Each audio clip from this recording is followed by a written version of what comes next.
जाता है। और क्योंकि ये गीत न सिर्फ अच्छा लगता है, लेकिन सिर्फ ये गीत समय के साथ कार्य भी करता है कि पवित्र आत्मा आज भी यहाँ पर है, ताकि उस काम को जैसे यीशु मसीह ने शुरू किया था उसे पूरा करे। और मुझे बड़ा आश्चर्य होता है कि पवित्र आत्मा उस कार्य को उन लोगों में कैसे पूरा कर सकता है जो इस गीत को भी नहीं गा सकते कि वो मुझ में पूरा करे, क्योंकि पवित्र आत्मा किसी में से होकर के पूरा करेगा। कोई इंस्ट्रूमेंट, कोई पात्र, कोई विशेष होने चाहिए इससे होकर के पवित्र आत्मा उस कार्य को जिसे यीशु मसीह ने शुरू किया था पूरा कर सके। और तब मुझे आश्चर्य होता है कि जो लोग इस बात का दावा करते हैं कि पवित्र आत्मा यहाँ है और वो काम को पूरा करे से यीशु ने शुरू किया, और वो चुप रहते हैं। हालेलुया। ये कैसे संभव हो सकता है कि पवित्र आत्मा आप में से कार्य करे जबकि आप उसे गा भी नहीं सकते? हालेलुया। प्रभु का धन्यवाद। तो मैं पहले ही उस मोड में नहीं आना चाहता हूँ, धीरे धीरे आएगी। लेकिन आइए शुरुआत करें। इससे पहले कि मैं शुरुआत करूं, मैंने प्रकाशित उत्पत्ति 28 को पढ़ा है, जहाँ पर याकूब के स्वप्न का जिक्र है, जहाँ पर वो सीढ़ी को देखते हैं जिसका सिरा स्वर्ग तक पहुंचता है। लेकिन इससे पहले वहां पर जाऊं, मैं एक सवाल के बारे में बात करूं जो भैया जय माइकल ने पिछले हफ्ते हमारी बातचीत हुई थी, और भाई ने एक इनके सामने एक घटना थी मैसेज के अंदर में जो भाई के सामने आई, तो भाई थोड़ा उस पर समझ नहीं पाते कि कैसे है। कौन सा संदेश था भाई? क्यों मैं संस्थागत धर्म के विरुद्ध। दूसरे संदेश में भाई वर्णम एक व्यक्ति के पास जाते हैं जो एक रिटायर्ड कर्नल या कैप्टन होता है, और वो पहले एक अच्छा मसीह हुआ करता था। और भाई वर्णम उससे सवाल करते हैं कि क्या आप एक मसीह हैं? उसने कहा नहीं भाई वर्णम, मैं एक मसीह हुआ करता था। यानी कि पिछले दिनों में एक अच्छा जीवन जीता था मसीह के लिए उसके जीवन में एक उत्साह था, एक विश्वास था, एक लगन थी। और थोड़े समय के बाद किसी कारण से वो मसीह से दूर चला गया और एक सामान्य जिंदगी जीने लगा। आमीन। और तब भाई वर्णम कहते हैं, कैप्टन तुमने उसे कहां छोड़ा था और तुम्हें वो ठीक वहीं मिल सकता है। अब तो भाई का सवाल था कि ये क्या था, वो कहां छोड़ना था, क्या मतलब है? क्या वास्तव में कोई पर्टिकुलर प्लेस है, कोई निश्चित स्थान है जहां पर उस व्यक्ति ने मसीह को छोड़ा था, या कोई भी जो बैकस्लाइड हो जाता है और उसको वापस उसी जगह जाना था जहां पर उसने मसीह को छोड़ा होता है? कैसे क्रिश्चियन, कैसे बिलीवर इस बात को पहचाने कि उसने मसीह को कहां छोड़ा था? इसके लिए मैं बाइबल का एक स्क्रिप्चर दूंगा आपको, और आपको प्रकाशित वाक्य दूसरे अध्याय के मेरे ख्याल से ये 5वीं आयत है, जहां पर लिखा हुआ है, चेत कर कि तू कहां से गिरा था। हालेलुया। अगर आप ध्यान देंगे तो ये तो आयत है, ये तो परमेश्वर का सीधा सीधा आज्ञा है, यह सलाह है आपको पहचानने के लिए आप कहां गिरे थे। लेकिन आप घटनाओं में जाएंगे तब जो व्यक्ति जो उधार की कुल्हाड़ी लेकर के आया था, वो पेड़ को ऊपर लकड़ी को काट रहा था, उसकी कुल्हाड़ी पानी में यरदन नदी में गिर गई थी, और वो बहुत रो रहा था, परेशान था, क्योंकि वो कुल्हाड़ी उधार की थी। आमीन। और तब एलीशा के सामने आता है, एलीशा के पास आता है, उसने कहा कहां गिरी थी? आप कहीं भी नहीं पा सकते उसे, आपको वो जगह को मार्क करना पड़ेगा जहां पर आपने उसे आखिरी बार खोया था, जहां पर आपकी आखिरी मुलाकात हुई थी। अगर आप लोग को नहीं मालूम तो मैं आपको एक बताता हूँ, एक कहानी बिली ग्राहम की। मैंने इसे पहले ही बताया, लेकिन बहुत सारे लोग नए हैं, इसलिए मुझे बार बार ये रिपीट करना था जब भी मौका मिलता है। बिली ग्राहम हम सभी जानते हैं, बाइबल ने बिली ग्राहम के बारे में बातें करी, और वास्तव में परमेश्वर का एक जन था, और वो 2 पुत्रों में से एक था जो सदोम और अमोरा में गए थे। हालांकि इसके बावजूद सदोम अमोरा की हालत सुधरी नहीं, क्योंकि वास्तव में वो परमेश्वर नहीं थे, वे सिर्फ 2 दूत थे, और सदोम अमोरा का जो गुनाह था परमेश्वर तक पहुंच चुका था। कई बार परमेश्वर सिर्फ इसलिए नहीं प्रचार करता है कि तो आपको बचाना चाहता है, कई बार परमेश्वर इसलिए प्रचार करता है क्योंकि ताकि आप पर गवाही हो सके। तो हर बार ऐसा नहीं होता। बहुत से लोग सोचते क्यों नहीं सुधरते, क्योंकि शायद आप न्याय में जा चुके हो, आपके लिए कोई ऑप्शन नहीं है। अब आप कितना भी सुसमाचार सुनो, जैसे कि पुराने दिनों में जुबली के नरसिंगी के सब कुछ सुनने वाला व्यक्ति छुटकारा पा जाता था, लेकिन ठीक वही जो व्यक्ति छुटकारा नहीं चाहता था, उसके लिए एक प्रबंध था कि सुतारी सुरी कानों में किवाड़ में छेद कर दिया जाए, फिर कितने भी जुबली आने दो, वो कभी आजाद नहीं हो सकता। ऐसे ही कलीसिया में होता है, जब परमेश्वर व्यक्ति किसी परमेश्वर की आवाज को सुनकर के रिपेंट नहीं करता, अपने मामले सही नहीं करता, तो फिर कितने भी मीटिंग्स आने दो, कितने भी रिपेंट आने दो, कितना भी गॉस्पेल प्रचार करने दो, उसके साथ कुछ नहीं हो सकता, क्योंकि ऑलरेडी फिक्स हो गया न्याय के लिए। क्या आप समझे? बाइबल में बताते हैं कि बाइबल में बिली ग्राहम के बारे में बताते हैं, वास्तव में परमेश्वर का था, लेकिन एक घटना उसकी पर्सनल लाइफ की है। और बिली ग्राहम का हर सुबह नाश्ते के टेबल पर परमेश्वर के साथ अपॉइंटमेंट होता था। परमेश्वर की वास्तविक प्रेजेंस वहां पर होती थी जब वो नाश्ते की टेबल पर होता था। लेकिन जब धीरे धीरे बिली ग्राहम का प्रचार कार्य बढ़ा और बहुत ही फेमस हो गया, बहुत सारे मीटिंग्स और बहुत सारे इवेंट्स उसको लेने होते थे, तो कई बार ऐसा होता था कि वो बहुत जल्दी में या समय के कमी होने के कारण वो उस टेबल पर, उस फिक्स अपॉइंटमेंट पर पहुंच नहीं पाता था, और वो मीटिंग्स के लिए किसी जगह के लिए निकल जाता था। और ये ऐसा महीनों गुजर गया और एक दिन उसे शायद समय मिला या उसे याद आया कि मैं कई दिनों से नाश्ते की टेबल पर खुदा से मेरी बातचीत नहीं हुई है। मेरा मतलब ऐसा नहीं कि वो यीशु मसीह बैठता था, मैं बिली ग्राहम बैठा, ऐसा नहीं। वास्तव में प्रेजेंस को फील किया जाता था। आप जानते हैं कि अकेले में खुदा के साथ बातें बिताना बहुत जरूरी है। हम जब अकेले होते हैं, आप जब अकेले, आज की जनरेशन इसे बहुत अच्छी समझ जाएगी, जैसे हम अकेले होते हैं अपना फोन उठाते हैं और हमारी एक संगति होती है, चाहे उस फोन पर के फोन में पाए जाने वाले हमारे दोस्त जो उस पार है या उस फोन में पाए जाने वाले प्रोग्राम के साथ, लेकिन हम उसे अकेले न करते क्योंकि बहुत ही वो गुप्त होता है और हम उसे अकेले में करते। इसी प्रकार के एक अपॉइंटमेंट बिली ग्राहम का खुदाबंद के साथ था और जब उसे समय मिला वो अपनी टेबल पे था और उसने अपने आप को बड़ा अफसोस किया, रियलाइज किया, लेकिन फिर भी उस तरह से कहा, प्रभु मैं माफी मांगता हूँ, मैं सॉरी चाहता हूँ कि मैं वास्तव में थोड़ा सा बिजी हो गया और आप क्या यहाँ नहीं आएंगे। तब उसको एक अनुभूति आवाज ऐसे कहती है कि जैसे वो भालू के ऊपर पैरों के निशान जो बंधे थे, उस आवाज ऐसे कहता है। इसी तरह से भाई बिली ग्राहम को परमेश्वर की आवाज समझ में आती सुनाई देती है और कहता है, बिली मैं तो हर सुबह हर टाइम पर यहाँ पर अपने सामने अवेलेबल हूँ। ये तो तू था जो अपने समय से ही और अपने अपॉइंटमेंट से गायब था। बाइबल में एक संदेश है, Jesus gives all his appointments. Yeshu Masih को बुलाया जाए तो ये सही हिंदी तर्जुमा इसका ऐसा, लेकिन वो सही तर्जुमा नहीं है। सही तर्जुमा है कि परमेश्वर अपने सारे अपॉइंटमेंट का, यीशु मसीह अपने सारे अपॉइंटमेंट की वास्तव में निगरानी करता है या उन्हें पूरा करता है। आमीन। तो बिली ग्राहम ये बताता है कि परमेश्वर अपने वायदे में क्या है, सच्चा है। ये हम और आप है जो अपने वायदे से पीछे चले जाते हैं और सोचते हैं कि खुदावंद ने हमें छोड़ दिया, लेकिन बाइबल बताती है अगर आप मुड़े वापस आए तो ठीक उसी पॉइंट पर यीशु मसीह आज भी आपको मिल सकता है। सो बाइबल में उस व्यक्ति से कहता है, कैप्टन तुमने उसे आखिरी बार कहां छोड़ा था, मैं फिर अपने पॉइंट पर आना चाहता हूं। क्योंकि बहुत सारे लोग यहाँ पर होते हैं, चर्च में बैठे हो सकता है कि हमें लगता है कि हम क्रिश्चियन, हो सकता है हम ब्राइड हैं, हम चर्च मेंबर है, लेकिन हो सकता है ना हो। हम उससे उस यीशु मसीह से कोसों दूर हो सकते हैं चर्च में बैठे हुए भी। हम उस यीशु मसीह से कोसों दूर हो सकते हैं दुआ प्रार्थना करते हुए भी। इसकी कोई मतलब नहीं कि आप बहुत बड़ा करते तो आपके यीशु मसीह आपके पास ही बिल्कुल, ऐसा कुछ भी नहीं है। ये सिर्फ आप अनुभव करते हो, वो अनुभव करते। बाइबल में यहाँ तक लिखा है कि परमेश्वर लोगों को मारेंगे और सताएंगे और सोचेंगे कि परमेश्वर की सेवा कर रहे हैं। प्रिज्यूम करना आसान है, लेकिन मैं प्रिज्यूम में नहीं जाना चाहता, मैं कंफर्मेशन में जाना चाहता हूँ। हालेलुया। सो उसने कहा, कैप्टन तुमने उसे कहाँ छोड़ा था, वो कौन सा पॉइंट था, वो कौन सा कारण था जब तुम बैकस्लाइड हुए, किस बात ने तुम्हें मसीह से दूर किया, किस बात ने तुम्हारे अंदर मसीह के प्रेम को ठंडा किया, वो जगह, वो पॉइंट, वो क्या घटना थी। और ठीक मसीह तुम्हारा वही इंतजार कर रहा है। तुम कितने भी लंबा रास्ता तय कर चुके हो, सालों खत्म हो चुका है, लेकिन मसीह अभी भी उसी जगह उसी पॉइंट पर है।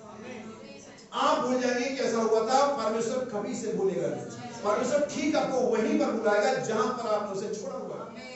आप सालों साल दुआ में लगे रहो, आप सालों साल चर्च में पढ़े रहो, आप सालों साल गीत गाते रहो, आप सालों साल म्यूजिक बजाते रहो, आप सालों साल प्रचार करते रहो, परमेश्वर कहेगा ये बिल्कुल बेकार है। जब भी कभी केस खुलेगा, जब भी कभी बात आएगी, मैं उसी पॉइंट पर आऊंगा। और परमेश्वर से कभी नहीं भूलता है। आप सोचते हैं कि परमेश्वर भूल गया होगा, आप सोचते हैं पास्टर भूल गया होगा, आप सोचते भाई भूल गया होगा, आप सोचते बहन भूल गई, नहीं सर। उसने कहा, कैप्टन तुमने उसे आखिरी बार कहां छोड़ा था, वो कुल्हाड़ी कहां गिरी थी, चेक कर कि तुम कहां से गिरा था। आपको वहीं आना पड़ेगा, सेम वे में आएगा, सेम पैटर्न में आना पड़ेगा। लेकिन अगर आप देर करते रहेंगे तो आपके लिए बहुत देर हो जाएगी। इसलिए याद रखें, हमें से प्रत्येक के जो संबंध है खुदा के साथ, आगे अच्छा मेरे साथ खुदा के साथ तो मेरा संबंध ठीक है, लेकिन सवाल ये नहीं है, सवाल ये नहीं कि खुदा के साथ हमारे संबंध कैसे ठीक है। सवाल ये कि हमारे संबंध हमारे लोगों के साथ कैसे, हमारे बेटे के साथ कैसे, हमारी वाइफ के साथ कैसे, हमारे हस्बैंड के साथ कैसे, हमारे रिलेटिव्स के साथ कैसे। सवाल ये है। हालेलुया। ऐसा नहीं हो सकता कि आपका संबंध लोगों के साथ सही और खुदा के साथ खराब हो, या खुदा के साथ सही और लोगों के साथ खराब हो। वो व्यक्ति जिसका संबंध खुदा के साथ सही रहता है, वास्तव में उसका संबंध हर व्यक्ति के साथ सही रहता है। वो हर व्यक्ति के लिए कहने के तैयार होता है, मुझे माफ करो, मैंने कोई गलती की है। ये नहीं हो सकता कि खुदा के साथ बहुत बढ़िया संबंध रहा है, लोगों के साथ कैसा भी चलता है, मुझे क्या मतलब लोगों से, मैं कोई मनुष्य के लिए थोड़ी आता हूँ। ये सब बाइबल में साफ साफ लिखा है, जिस परमेश्वर को तुमने नहीं देखा, जिस भाई को तुमने देखा, अगर तुम उसी से प्रेम नहीं कर सकते, उसी से संबंध सही नहीं कर सकते, तो खुदा को तुमने देखा भी नहीं है।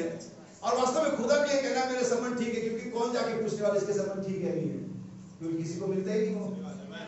और खुदा किसको आगे बताने वाला इसका संबंध मेरे साथ ठीक नहीं है, क्योंकि इसकी इतनी दुआ किसी के पास है ही नहीं। लेकिन सवाल फिर घूम करके अपने आपस में आ जाता है, चर्च में आ जाता है, भाई बहनों के साथ आ जाता है। ये तो आप पूछ सकते हैं, तो पता कर सकते हैं किसके साथ तुम्हारा क्या है, या मेरे साथ किसका क्या है, या किसका मेरे साथ क्या है, ये तो हम पता कर सकते हैं। और इससे पता चल जाता है कि हमारा खुदा के साथ कितना बढ़िया संबंध है। हालेलुया। सो मैं सोचता हूँ, मैं विश्वास करता हूँ कि आप इसे समझ गए होंगे। आइए हम वापस उत्पत्ति 28 के अंदर में, मैं चाहता हूँ शुरू से फिर से पढ़ा जाए। जेनेसिस चैप्टर 28 और इसके हम 10वीं आयत से लेकर के 12वीं आयत तक पढ़े भाई के साथ। सो याकूब बेरशेबा से निकलकर हारान की ओर चला, और उसने किसी स्थान पर में पहुंचकर, अब याद रखिए इसीलिए मैंने संदेश को ऐसे लिया, एक सीढ़ी जो स्वर्ग तक पहुंचती है। मैं इसे जैकब लैडर्स भी कह सकता था, लेकिन नहीं, मैंने ऐसा कहा एक सीढ़ी जो स्वर्ग तक पहुंचती है। और इसके लिए मैं जरूरी समझता हूं कि याकूब 28 अध्याय में पाई जाने सीढ़ी से पहले मैं याकूब को थोड़ा देखूं, उसके बैकग्राउंड को देखूं, इसकी जर्नी को देखूं, और मैं ये भी देखूं क्या इस सीढ़ी से पहले जो पृथ्वी से होकर के स्वर्ग तक पहुंचती थी, क्या वहां पर कुछ और भी साधन थे जो ऐसा कोशिश किया गया। यस, एग्जैक्टली सीढ़ी से पहले एक मूर्ति पूजक व्यक्ति ने, परमेश्वर रहित व्यक्ति ने ऐसा कोशिश किया था। आमीन। तो इसका वो स्वर्ग से बातें कर सके, या उस शायद हो सकता है नूह को, नूह के संदेश का थोड़ा बहुत बिलीव आ गया हो कि कहीं यार जल प्रलय आ ही न जाए, तो मैं एक ऐसा ऊंचा टावर बनाऊं, एक ऐसी मीनार बनाऊं जो जल प्रलय में ना डूबे। हो सकता है ऐसा, लेकिन खैर जो भी था, लेकिन इससे पहले कि याकूब की सीढ़ी में मिलती जो स्वर्ग तक पहुंचती थी, वहां पर एक और टावर था, और उसका भी कॉन्सेप्ट यही था। लेकिन मैं उसमें जाने से पहले इस याकूब के यात्रा में जाना चाहूंगा, इस जर्नी में जाना चाहूंगा। ये याकूब ये उत्पत्ति 28 में पाया जाता है, और मैं हमेशा बता चुका हूं कि 28 का अर्थ क्या होता है, जीवन का समय। आमीन। 28 फरवरी 1930 से जब सभी जानते हैं, पिछले दिनों बीत गया। हालेलुया।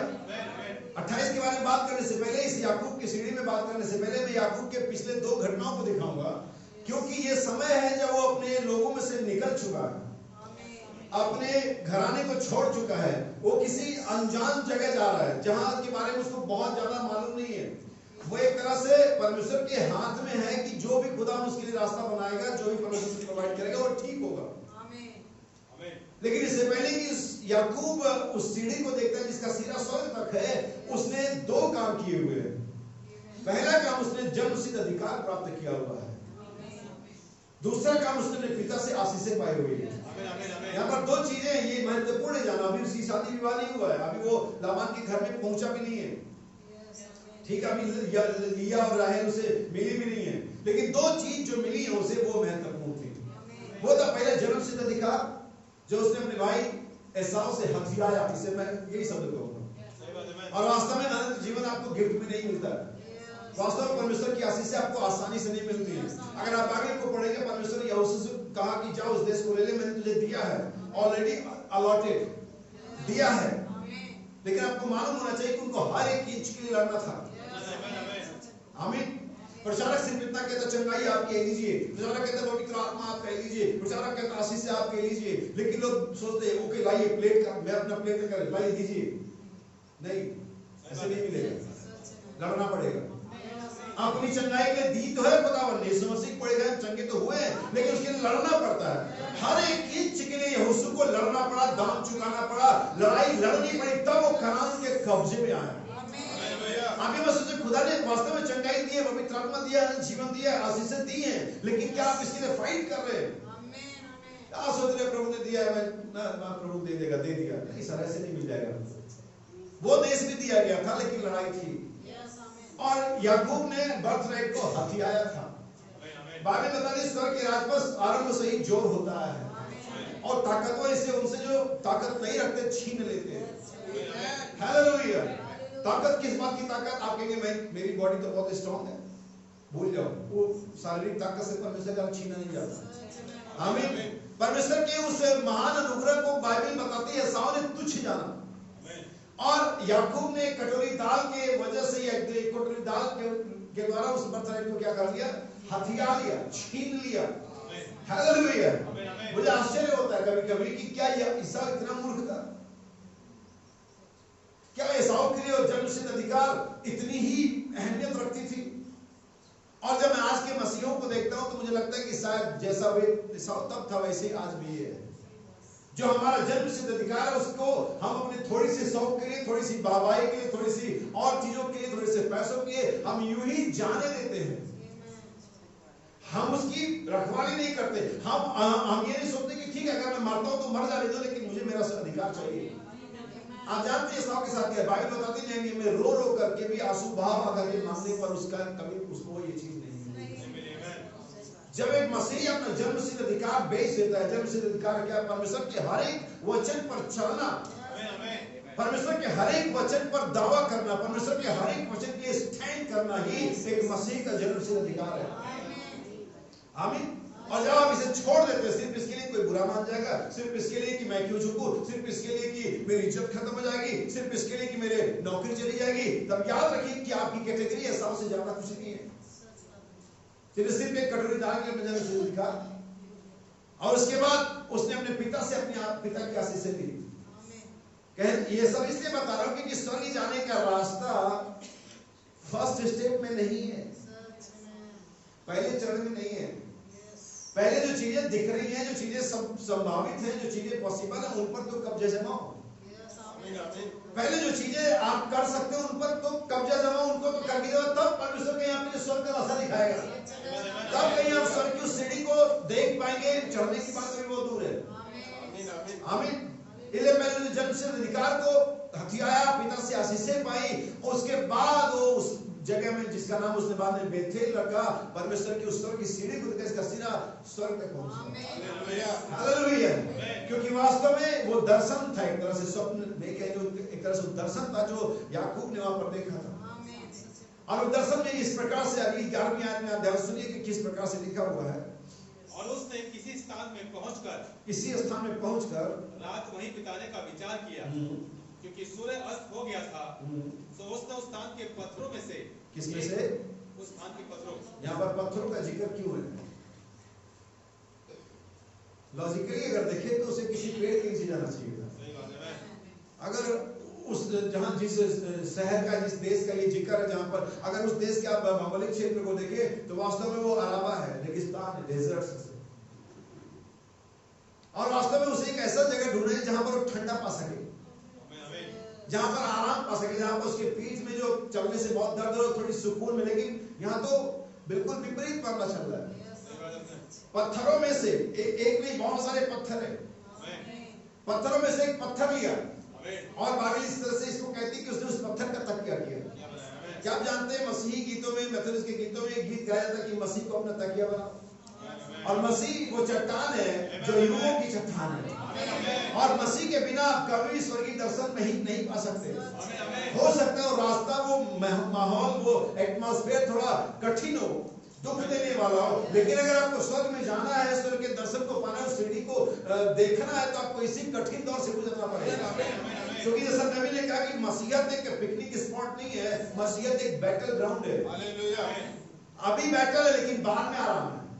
लेकिन बहुत सारे लोग सोचते हैं कि मसीह में आगे अब सारी चीजों का निवारण हो गया। नहीं सर, जब तक बाइबल कहते हैं हम देह में हैं, मसीह के अंदर भक्ति से जीवन बिताए, आप जीते सताए जाएंगे। और ये सताव कहीं से भी आ सकता है, बाहर से, अंदर से, फिजिकली, मेंटली, कैसे भी आ सकता है, लेकिन ये सताव रहेगा हमेशा। क्योंकि अगर ये सताव ना रहे तो आप आने वाले आनंदों की कभी वर्णन नहीं कर पाएंगे, कभी उसकी तारीफ उस तरीके से नहीं कर पाएंगे जिसके लिए परमेश्वर ने आपको रखा हुआ है। तो उसने पत्थरों में से एक पत्थर लिया और अपना तकिया बनाकर रखा और उसी स्थान में सो गया। तब उसने स्वप्न में क्या देखा? कब उसने स्वप्न देखा? जब वो सो गया उन पत्थरों के ऊपर। हमें पत्थरों को दिमाग में रखिएगा जरूर, क्योंकि बाइबल में पत्थरों का जो जिक्र है वो उत्पत्ति से लेकर के प्रकाशित वाक्य तक है। उत्पत्ति में उस पत्थर पर पहली बार हाबिल को घात किया गया था। क्या जानते हैं इसे? और एक नुकीले पत्थर के द्वारा उस हाबिल को उस पत्थर के ऊपर में रख करके कैन ने उसका घात किया। प्रकाशित वाक्य हम देखें तो मैं उसे एक पत्थर दूंगा जिस पर एक नाम लिखा हो। अगर हम बाइबल के मध्य में जाए, जब नील सागर से इजरायली पार हो गए, परमेश्वर ने मूसा से कहा, इजराइल से कहे कि जिस सागर से पार उससे 12 पत्थर निकालो। और जब लोग पूछे तो इसका क्या अर्थ है, तो इनको अपने संतानों को बताना कि कैसे परमेश्वर ने हमें नील सागर से मिस्र की गुलामी से अगर हम पत्थरों में और आगे बढ़े तो हम देखते हैं यहोशू नाम के बाद याजक जिसका एक पत्थर में 7 आंखें है। अगर हम और आगे बढ़े तो यीशु मसीह कहता है मैं वो पत्थर हूं जिस पर ये अगर कोई मुझ पर गिरेगा तो चकनाचूर जाएगा, जिस पर ये गिरेगा उसे पीस डालेगा। तो यीशु मसीह वो पत्थर है। यीशु मसीह और आगे जाके तो मैं इस पत्थर पर अपनी कलीसिया बनाऊंगा। हालेलुया। क्या नहीं कहा उसने? तो हम ये सब बातें जानते हैं। तो पत्थरों का एक महत्व है। बाइबल कहता है कि ये सिर्फ सिंपल चीजें हैं जिनको आज हमें समझना। अगर आप इसे समझ जाएंगे तो आप अगली चीज समझ जाएंगे। इसका अर्थ यह है कि जो सीढ़ी है किसी चीज पर बेस्ड करती है। ये मिट्टी पर नहीं, ये मैदान में नहीं, और जगह नहीं, ये सीढ़ी किसी चीज पर टिकी हुई है। और सबसे जो बड़ी और महत्वपूर्ण बात है कि इसका सिरा स्वर्ग के परमेश्वर के सिंहासन में रूप है, टंगा हुआ इस तरह से। ये डिसबैलेंस नहीं होगी। आइए हम इसे कंप्लीट करें, फिर आगे बात करेंगे। तब उसने स्वप्न में क्या देखा कि एक सीढ़ी पृथ्वी पर खड़ी है और उसका सिरा स्वर्ग तक पहुंचा है। उसका सिरा कहां तक पहुंचा है? स्वर्ग तक। ये एकमात्र सीढ़ी है दुनिया के अंदर में, बाइबल में, इतिहास में, जिसका सिरा स्वर्ग तक पहुंचा है। और मैं सारी जो हमारी दौड़ धूप है, मेहनत है, इसी सीढ़ी को पाने की है। आमीन। और आगे बाइबल कहती है और परमेश्वर के दूत उस सीढ़ी पर से चढ़ते और उतरते कैसे? जब सीढ़ी पहली बार दिखाई तो उतरते और चढ़ने होना चाहिए। भाई एक व्यक्ति जब उतरा ही नहीं, चढ़ कैसे गया?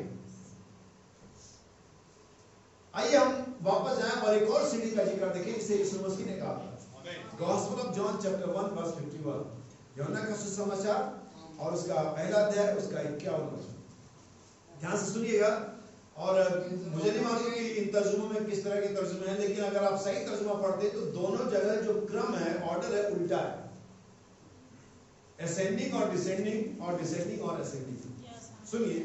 फिर उससे कहा, किससे? नथानिएल से कहा, मैं तुमसे सच सच कहता हूं कि तुम स्वर्ग को खुला हुआ, किसको? स्वर्ग को खुला हुआ, जैसा कि बेतेल में याकूब ने देखा स्वर्ग को खुला हुआ, और परमेश्वर के स्वर्गदूत को, हाँ, स्वर्गदूत को मनुष्य के पुत्र के ऊपर, किसके ऊपर? मनुष्य के पुत्र के ऊपर उतरते। अब यह सही क्रम है। वहां तक चढ़ते और उतरते था, लेकिन क्या उतरते और चढ़ते, ऊपर जाते। वही चढ़ना के मतलब ऊपर जाना। हालेलुया। तो बाइबल यहाँ पर यीशु मसीह दोबारा इस सीढ़ी का जिक्र करता है, लेकिन यहाँ पर उस सीढ़ी को मालूम क्या कहा गया? Son of man. यहाँ उस सीढ़ी को, जो हमारे दिमाग में एक लकड़ी की सीढ़ी नजर आ रही है, उस सीढ़ी को सन ऑफ मैन कहा गया। हमें परमेश्वर के दूतों को, परमेश्वर के स्वर्गदूत को इस मनुष्य के पुत्र के ऊपर उतरते और चढ़ते और उतरते देखोगे, जो भी है वहां पर। आमीन। इसलिए चीजों को समझना पहले जरूरी है कि चीजों का हम डायग्राम समझ जाए तो हम मैसेज के अंदर में चले जाए। हालेलुया। वहां कहता है चढ़ते और उतरते और चढ़ते देखोगे, लेकिन क्या कहता है? चढ़ते और उतरते और चढ़ते ऊपर जाते देखोगे। आमीन। आइए हम सीढ़ी के बारे में जरा बात करें कि सीढ़ी क्या होती है। यहाँ पर स्टेयर नहीं है, लैडर है। ये दोनों में फर्क होता है। स्टेयर्स अलग होती हैं और लैडर अलग होता है। लैडर रिमूवेबल होता है, कहीं से कहीं तक आप उसे उठा करके कहीं से भी कहीं रख सकते हैं। लेकिन स्टेयर्स जैसे हमारी ये सीढ़ियां हैं, ये सीढ़ी अलग है, ये वहीं रहेगी।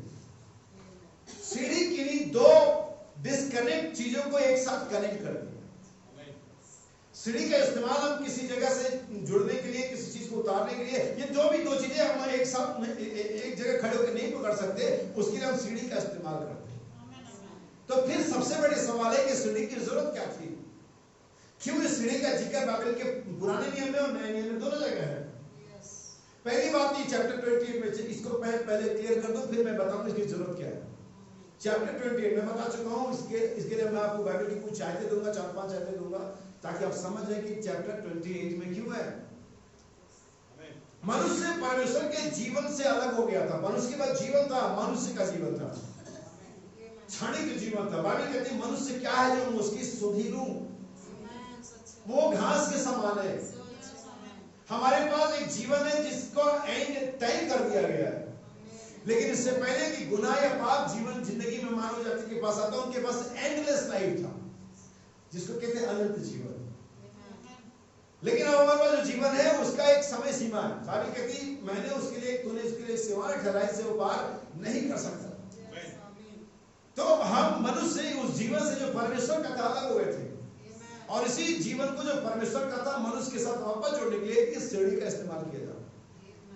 इसीलिए चैप्टर 28 के अंदर में आइए मैं आपको कुछ और आयतें दूं। आइए हम इसे योएल नबी की किताब 2 अध्याय का 28 वचन पढ़ें। योएल नबी की किताब 2 अध्याय उसका 28 वचन। मत्ती 28 हम सभी जानते हैं, पहली किताब जो बाइबल के अंदर नए नियम में वो मत्ती रचित सुसमाचार है, जिसमें कितने अध्याय हैं? क्या मुझे सुन रहे हैं?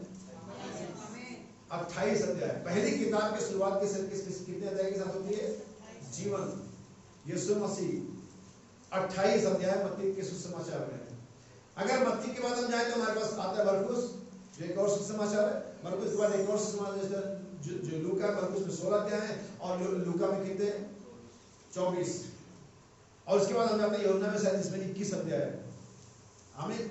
लेकिन जैसे हम इस सुसमाचार के बाद एक और किताब में प्रवेश करते हैं, फिर से जीवन का वहां पर दर्शन होता है, दिखाई देता है, जो कि प्रेरितों के काम है। और अगर प्रेरितों के काम 2:28 में पढ़ेंगे तो उसकी शुरुआत भी जीवन। आइए मैंने योएल नबी की किताब 2 अध्याय 28 वचन पढ़े।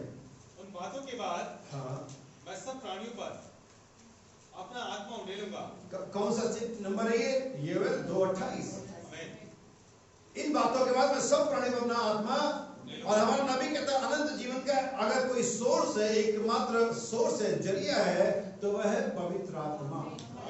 उसके अलावा कुछ भी और जरिया नहीं जहां से आपको अनंत जीवन मिल सके या पा सके। इसलिए योएल 2:28 में लिखा हुआ है कि उन बातों पर मैं अपना आत्मा सब मनुष्य पर उड़ेल लूंगा, लेकिन दर्शन से बेटर देखेंगे, जवान देखेंगे।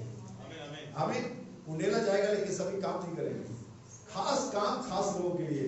आइए हम वापस जाएं प्रेरितों का 2 अध्याय 28 वचन। तूने मुझे जीवन का मार्ग बताया है। 2:28 है प्रेरितों का। तूने मुझे जीवन का मार्ग बताया है, तू मुझे अपने दर्शन के द्वारा आनंद से भर दे। यहाँ पर फिर से दर्शन है, केवल 2:28 के जैसे। आमीन। जवान क्या देखेंगे? दर्शन। हालेलुया। और अगर हम मत्ती 28 के आखिरी आयतों को पढ़ें और प्रेरितों के काम के 28 की आखिरी आयतों को पढ़ें तो आपको एक सिमिलरिटी मिलेगी। आपको सिमिलरिटी ये मिलेगी कि जो काम यीशु ने मत्ती 28 के आखिरी आयतों में कहा, वही काम पौलुस ने प्रेरितों काम 28 आयतों में किया। पढ़िए, आखिरी 2 आयतें हैं मत्ती 28 की। जब वे आपस में एक मत ना हुए। मत्ती 28 पहले मत्ती 28 पढ़े ताकि हम देखें यीशु मसीह ने क्या कहा। हम बपतिस्मे की बात नहीं कर रहे, 20वीं आयत से पढ़िए, 19वीं नहीं। मत्ती 28:20 से पढ़िए। और उन्हें सब बातें जो मैंने तुम्हें आज्ञा दी हैं मानना सिखाओ, और देखो मैं जगत के अंत तक सदा तुम्हारे। क्या कहा? सब बातें जो मैंने तुम्हें आज्ञा दी मानना।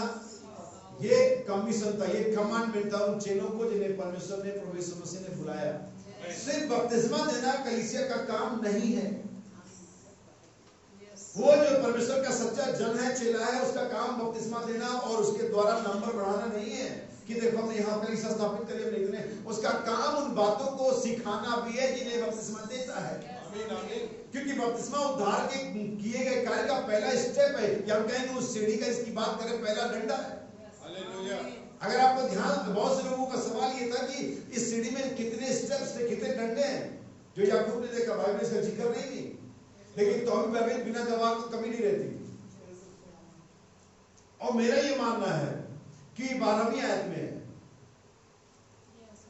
इसमें 12 डंडे होने चाहिए, जैसे कि 12 गोत्र थे, 12 प्रेरितों की शिक्षा। आमीन।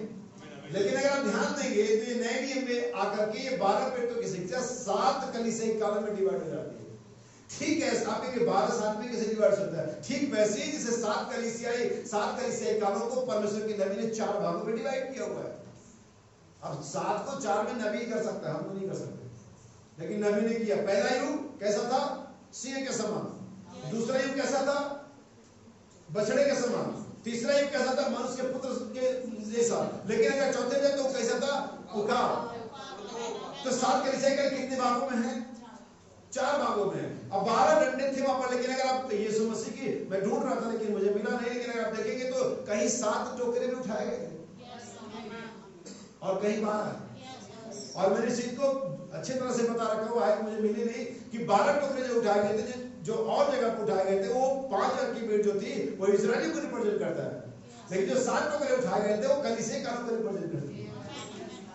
सीढ़ी वही है, सुसमाचार वही है, वचन वही है, हमें, लेकिन इसका एक तरीका हम कहेंगे थोड़ा सा चेंज हो गया। तरीके से मतलब मेरा जो उसका फॉर्म है, जैसे यीशु मसीह का कैरेक्टर तो कभी नहीं चेंज, लेकिन उसका जो फॉर्म वो चेंज होता रहता है। कभी वो सन ऑफ मैन के रूप में आता है, कभी सन ऑफ गॉड के रूप में आता है, कभी सन ऑफ डेविड के रूप में आता है, कभी किसी नबी के रूप में, कभी और किसी नबी के रूप में, लेकिन उसका कैरेक्टर एक फॉर्म बदलता। सीढ़ी यीशु मसीह ही है, ध्यान सुनिए। और वहां पर और उनको कहा मानना सिखाओ, और आगे कहता है मत्ती अपृत्यों का 28 के आखिरी लाइन को, और जो उसके पास आते थे उन सब से मिलता रहा। कौन? ये पौलुस की बात हो रही है। मिलता रहा और बिना रोक टोक बहुत निडर होकर के परमेश्वर के राज्य का प्रचार करता और प्रभु यीशु की बात, मसीह की बातें सिखाता। मत्ती 28-20 वाली बातें सिखाता रहा। उसने कहा सिखाओ और ये सिखाता। दोनों जो चैप्टर 28 है और दोनों अपने आखिरी लाइन में है। कितनी सिमिलरिटी, कितना परफेक्शन है बाइबल के अंदर में, हम इसे देख सकते हैं अगर हम देखने के लिए अच्छी आंखें, अभिषिक्त आंखें हैं तो। उसने कहा सिखाओ, और ये वही कर रहा था। यही होता है कि पीड़ितों की कलीसिया में, पीड़ितों के काम में, पीड़ितों के दिनों में, पीड़ितों के जो सुसमाचार के सामन में परमेश्वर का जीवन पाया जाता था। इसलिए सीरीज के बारे में याकूब बात कर रहा है, जिसका दर्शन में देखा, ये वो कनेक्शन है मनुष्य और परमेश्वर के बीच में जो डिस्कनेक्ट हो गया था, और इसके लिए परमेश्वर को वापस मनुष्य को अपने जीवन में, अपने साथ में, अपने पास बुलाने के लिए इस सीढ़ी की जरूरत पड़ी, जिसे याकूब ने बेतेल में देखा था। हालेलुया। परमेश्वर के दूतों का आना और जाना इसी सीढ़ी के माध्यम से है। तो हमें बहुत जरूरी है इस सुबह में जानना है कि सीढ़ी आज कहां एस्टेब्लिश है, आज कहां खड़ी है, हम इस सीढ़ी को कैसे पा सकते हैं। कितने लोग जानना चाहते हैं?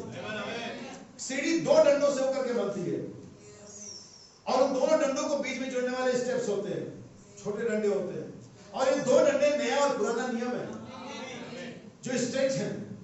इसके बीच में यीशु मसीह आता है, यीशु मसीह की शिक्षा आती है, यीशु मसीह के आत्मा के 7 प्रगटीकरण आते हैं, या 7 संदेश आते हैं जो 7 कलीसिया कालों में, जो इन दोनों डंडों के बीच में हमें ऊपर जाने के लिए सहारा देते हैं। और आप कभी भी पहले से 5वें और 6ठे पे नहीं जा सकते, आपको पहले से दूसरे पर, तीसरे पर, चौथे पर, 5वें पर, और फिर आप 7वें पर जाते हैं। और नबी कहता है ये 7 जो कलीसियाई काल है, ये 7 संदेश है, जो 7 आत्माएं हैं, ये कुछ और नहीं, इन सीढ़ी के पीछे पाए जाने वाले स्टेप्स है। इसे 7 स्टेप्स ऑफ परफेक्शन कहा जाता है। सीढ़ता की 7 सीढ़ियां, या 7 सीढ़ता की सीढ़ी के 7 डंडे, 7 सीढ़ियां नहीं, एक ही सीढ़ी के 7 डंडे। जब आप विश्वास से लेकर के, एक कोड मैंने भाई को भेजा हुआ है, उस कोड के सारे मैं इस बात को आपके सामने और भी साफ कर दूंगा, ताकि इस बात को आप समझ जाएंगे कि कैसे मैं इन सीढ़ियों के बारे में बता रहा हूँ, और कैसे वो सीढ़ियां आज हमारे बीच में, अगर आप याकूब के समान है, आपको दिखेंगी। सुनिए भाई बहनों के एक संदेश है, मसीह परमेश्वर का भेद जो प्रकट किया गया। Now there is another one. और नबी यहाँ पर कहते हैं, यहाँ पर एक और है। और faith. बाइबल में पीछे सेंस के बारे में, चेतनाओं के बारे में समझा रहे हैं। पहले वो कहते हैं कि यहाँ पर हमारे शरीर की 5 चेतना है, और उसके आत्मा की चेतना है। फिर बाइबल यहाँ पर एक और है। क्या? सेंस।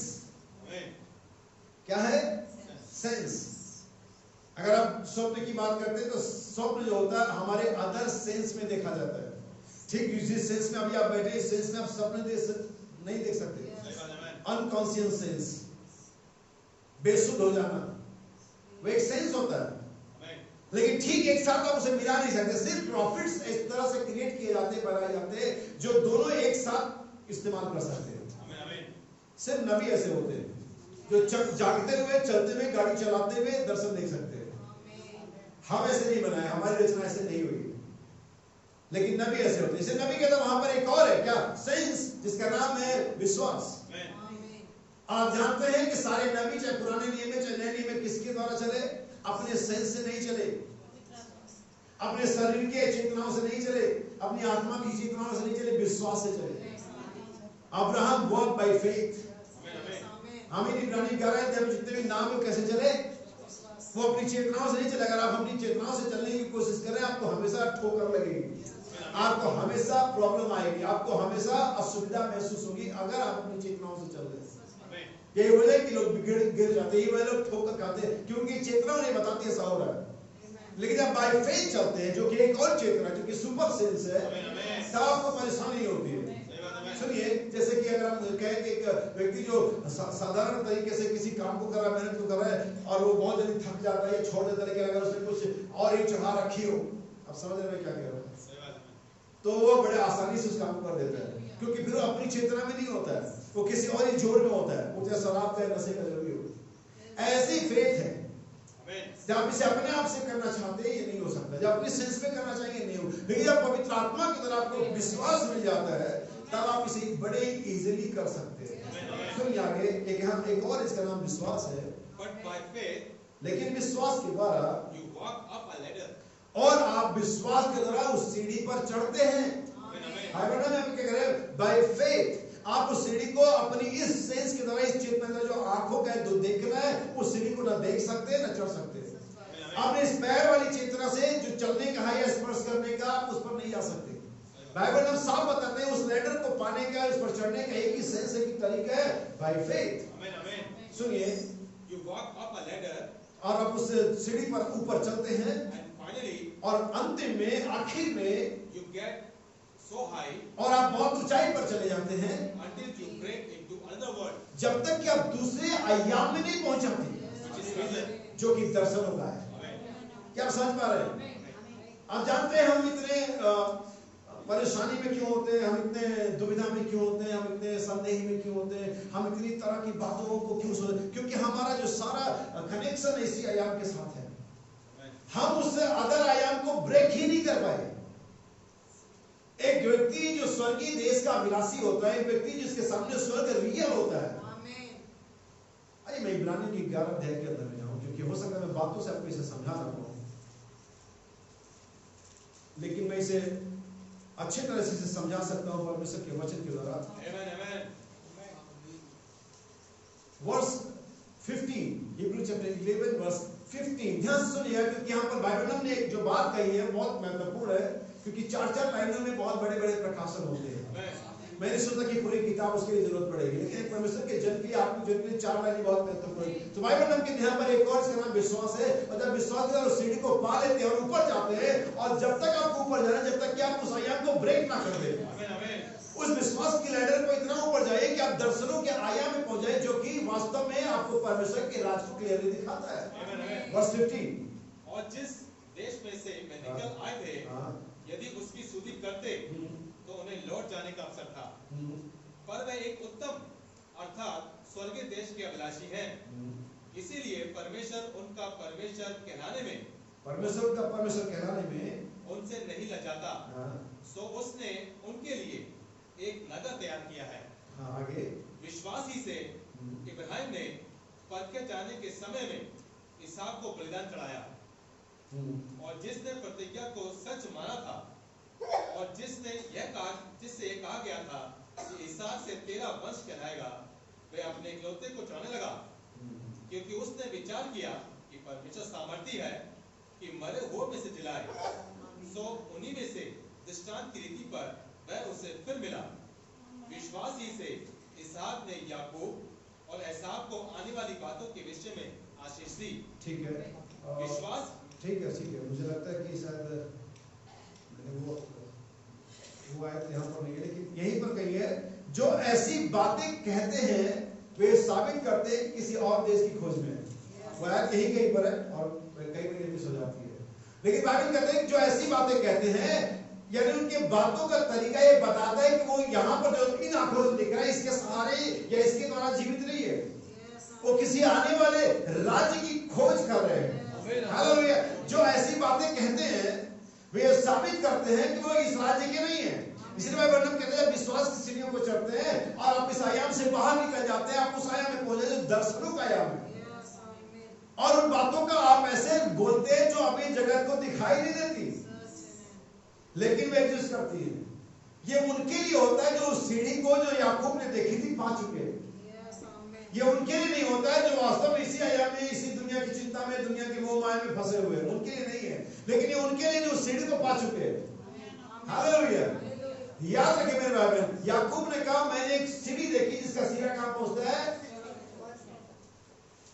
परमेश्वर के स्वर्गदूतों को उतरते और चढ़ते देखा। हालेलुया, आमीन। आइए मैं आपके लिए दूसरी आयत पढ़ता हूं, 14वीं आयत। ठीक है, हाँ मिल गया। जो ऐसी ऐसी बातें कहते हैं, कैसी कैसी बातें कहते हैं, जैसे अब्राहम कह रहा था, जबकि 95 इयर्स का है, उसकी पत्नी 85 साल की है, अब वो कहता हमारा एक बेटा होने जा रहा है, जिसको डॉक्टर ने बहुत साल पहले की डिग्री दे दी है, सर्टिफिकेट दे दिया कि तू कभी बाप नहीं बन सकता, वो कहता है मैं राष्ट्र का पिता होने जा रहा हूँ। हालेलुया। सारा मोजे बना रहे छोटे छोटे लोग, कह रहे बहन बुढ़ापे में तू तो बिल्कुल पागल हो गई, सठिया गई है। सठिया नहीं बल्कि तो 90 साल की हो गई है, 60 वाले से ज्यादा हो गई है, सठियाने से भी वो आगे चली गई है। लेकिन वास्तव में सठिया वो लोग थे जिनको ये दर्शन नहीं मालूम, जो ऐसी ऐसी बातें कहते हैं, प्रकट करते हैं। क्या करते हैं? ये आपकी टॉकिंग सेंस, आपके बातचीत करने का तरीका ये बताता है कि आप किसी और आयाम से जुड़े हैं और नहीं जुड़े हैं। आपका बातचीत करने का तरीका ये बताता है कि परमेश्वर के वायदे आपके लिए वास्तविक है और नहीं है। क्या समझ में क्या कह रहा हूं मैं? ऐसा नहीं, बाइबल में ऐसा लिखा हुआ है, आपकी बातों के करने के तरीके से पता चलता है क्रिश्चियन है और नहीं है।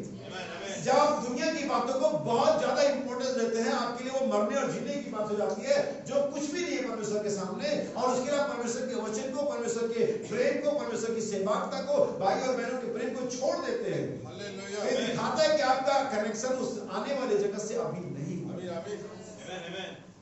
आमीन। जब मैं किसी दूसरी जगह जाता हूँ, दूसरे शहर में जाता हूँ और दूसरे घर में जाता हूँ और वहां पर मुझे कुछ डिस्टर्बेंस लगती है, मुझे कुछ कंफर्ट फील नहीं होता, मुझे लगता है यार यहाँ पर पैसा है, तो बस मैं ये सोच करके शांत रहता हूँ कि 2 दिन बाद मैं घर लौट जाऊंगा। क्या आप ऐसा नहीं करते? क्या आपको ऐसा अनुभव नहीं होता? जैसे भाई महासर में अगर वहां पर बहुत मच्छर है, मुझे वहां 2 दिन बाद तो मैं लौट ही जाऊंगा, चलो 2 दिन झेल लेते हैं। बहुत गर्मी है, 2 दिन बाद घर ही लौट जाना है, क्या कर रहे हैं? अगर मुझे मालूम है, लेकिन हम इस दुनिया में ऐसे रहते जैसे कहीं जाना ही नहीं है। लेकिन अगर मुझे स्वर्गीय दर्शन मालूम, मैंने वो लैडर देख लिया, मैं उस पर रास्ता जान गया हूं, तो मैं इस दुनिया में ऐसे जीता हूं, मैं बहुत देर यहां रहने वाला नहीं हूं। ये बहुत ज्यादा परेशानी मुझे झेला नहीं पाएगी, मैं बहुत जल्दी से छोड़ के जाने वाला हूं। अगर आप रिश्तेदारियों में, होटल में, जंगलों में, तमाम ऐसे स्थानों में ऐसे सहन कर लेते खुशी के साथ, आश्वासन के साथ, इस आशा के साथ कि मैं लौट जाऊंगा, क्योंकि आपके पास लौटने की एक आशा है। आप जानते हैं आप यहाँ परमानेंट रहने वाले नहीं। बाइबल कहती है इस पृथ्वी पर हमारा कोई स्थिर नगर नहीं है, हम यात्री और मुसाफिर हैं, हम बहुत जल्दी लौटने वाले। फिर मैं क्यों परेशान हूँ, मैं क्यों दुखी हूँ, मैं क्यों हतोत्साहित हूँ, मैं क्यों उदास हूँ? क्योंकि मुझे तो लौट जाना है। बाइबल साफ कहती है जो ऐसी बातें कहते हैं प्रकट करते हैं। आपकी वे ऑफ वर्शिप, आराधना करने का तरीका, बात करने का तरीका, दुनिया में जीवन जीने का तरीका ये बताता है कि आप किसी और देश में जाने वाले हैं और नहीं है। और बाइबल इन लोगों के साथ कहती है जो ऐसी बातें करते, कैसी, जैसा अब्राहम करता था, उन चीजों का नाम जो नहीं थी ऐसे लेता था मानो वो है, और हम जो चीजें हैं उनको भी समझ नहीं पाते। हम आगे कंप्लीट करते हैं। जो ऐसी ऐसी बातें करते हैं, वे प्रकट करते हैं कि वह स्वदेश की खोज में है। वह स्वदेश की खोज में है। सुनिए, हाँ अगली लाइन। और जिस देश में से वे निकल आए, जिस देश में से, अगर हम इसे ऐसे कहें, जिस आयाम में से निकल आए, यदि उसकी सुधि करते, हाँ यानी उनके पास भी मेमोरी थी, उनके पास भी यादगारी थी, जैसा कि यहोशू कालेब के पास भी थी और शेष इस्राएलियों के पास भी थी। लेकिन दोनों की यादगारी में जो चित्र था, जो इमेज थी, फर्क थी। यहोशू और कालेब की यादगारी में ये थी कि वहां पर कोड़े बरसते थे। यहोशू और कालेब की यादगारी में थी कि हम वहां पर जब चाहे हम कोई पत्नी के साथ समय नहीं बिता सकते थे, प्रार्थना में समय नहीं बिता सकते थे, जब भी चाहते तो हम उठा के ले जाते थे। लेकिन बाकी जनों की यादगारी में मीट था, प्याज था, लहसुन था, और यहां तक ये भी था कि गुलाम थे। इससे ज्यादा मिस्र की गुलामी करते। तो यादगारी तो दोनों के बाइबल के दिन के बाद भी सुधी थी, हम भी बहुत बार सुधी करते हैं पीछे जाने के लिए। और मैं यहाँ तक कहती थी उनके पास अवसर भी था, उनके पास सॉलिड रीजंस थे। और हम कई बार ऐसे कारण देते मीटिंग ना आने की, प्रार्थना ना करने की, बाइबल ना पढ़ने की, जिसका कोई मूर्खता की लगती बात। मैं देर से उठा इसलिए नहीं आ पाया। अब तो मोबाइल में हर सेकंड का अलार्म लग जाता है। बड़ी मूर्खतापूर्ण बातें करते, समय नहीं था इसलिए मैं मैसेज नहीं पढ़ पाया। खुद टाइम टेबल बनाओ, एक लिखो कि कितनी देर फोन देखते हो, कितने देर मैसेज पढ़ते हो। खुद अपना कॉलम टिक करो और खुद तुम्हें अपने अंदर में खुद से शर्मिंदगी महसूस हो जाएगी। इसके लिए किसी को आने की जरूरत नहीं है।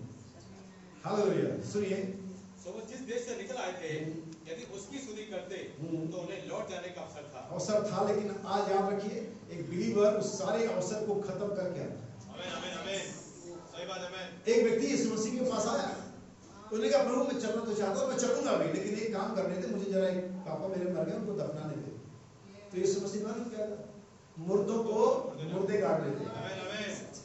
अवसर को खत्म करके अगर आप आएंगे तभी आप चल पाएंगे। अगर आप अवसर छोड़ करके आएंगे तो वो चीज हमेशा आपको बुलाती रहेगी। आप पुल को जिस पर से आप आए जला दीजिए। उस पुल को जिससे होकर के आप आए जला दीजिए। एलिशा ने 12 जोड़ी बैलों को बेच दिया। इसीलिए मैंने पिछले सप्ताह बताया, कोई ऐसा काम नहीं है, कोई ऐसी जॉब नहीं, कोई ऐसी पढ़ाई नहीं, कोई सब कुछ भी नहीं है जो आपको परमेश्वर में आने से रोक सके। अगर वो रोकता है जला दीजिए, क्योंकि परमेश्वर नहीं दिया आपको। अगर वो परमेश्वर से ही जाने से नहीं रोकता, अगर वो प्रार्थना से ही रोकता है, अगर वो आपको वचन पढ़ने से ही रोकता है, अगर आपको संगति से ही रोकता है, तो आप उसे जला दीजिए। उसे परमेश्वर नहीं दिया आपको। आमीन। अगर भी लौट जाए तो उनके पास अवसर था। अगर आपके पास इस सुबह में अवसर है और वही वो चीज है जो परमेश्वर से आपको जाने में रोकती रहती है, उसे रोक सकती है, मेरी सलाह है खत्म कर दीजिए, अवसर ही ना रहे। आमीन। यीशु मसीह से वो धनवान व्यक्ति कहता है अन्य जीवन के लिए क्या मिलेगा, यीशु मसीह का सब बेच मेरे पीछे आए। वो वापस चले गए। पतरस और चेले भी, प्रभु हम जो सब कुछ छोड़ करके आए हैं, वहां यीशु मसीह कह रहा सब छोड़ दे, यहाँ पर पहले छोड़ के आए, हमें क्या मिलेगा? यीशु मसीह ने कहा कोई ऐसा नहीं जिसने मेरे कहा अपने माता पिता भाई बहन को छुड़ाओ, यहाँ पर दुगना और आने वाले में 100 गुना ना पाए। फिर यीशु मसीह आगे बढ़ता है, लोग मनुष्य पुत्र को क्या कहते हैं? ये वो। यीशु मसीह चेलों से कहता तुम मुझे क्या कहते हो? तू परमेश्वर, जीवते परमेश्वर का पुत्र। वहां पर मांस और लोग खाने पीने की वस्तु 70 लौट गए। यीशु मसीह उनसे फिर पूछता है क्या तुम भी जाना चाहते हो? बाइबल में ऐसे कहते हैं, वो इस तरह से कह रहा देख लो अभी भी समय, मैं तो हुई इसके लिए, मेरा तो काम यही है कि मैं पकड़वाया जाऊं, मैं तो मारा जाऊंगा, मेरे साथ तो बुरे से बुरा होगा, अगर तुम्हें अभी भी साथ लगता है तो लौट जाओ। वो इस तरह से कह रहा है, क्या तुम भी जाना चाहते हो? तब पतरस ने कहा हे प्रभु हम तुझे छोड़कर, क्योंकि हम ऑलरेडी सब छोड़ करके आए हुए हैं। उनके पास वापस लौटने का कोई अवसर नहीं था, इनके पास अवसर था। आज आप देखिए आप किस कैटेगरी में है, लेकिन इनके पास अवसर था, ये भी लौटे नहीं। खैर उनके पास तो अवसर ही नहीं था, सब कुछ छोड़ दिया था। आज हम बहुत सारे कुंडे फंसा के रखते हैं कि अगर ये नहीं हुआ तो इससे काम चलाएंगे। इसीलिए आपका कुंडा मसीह में नहीं फंस पाता,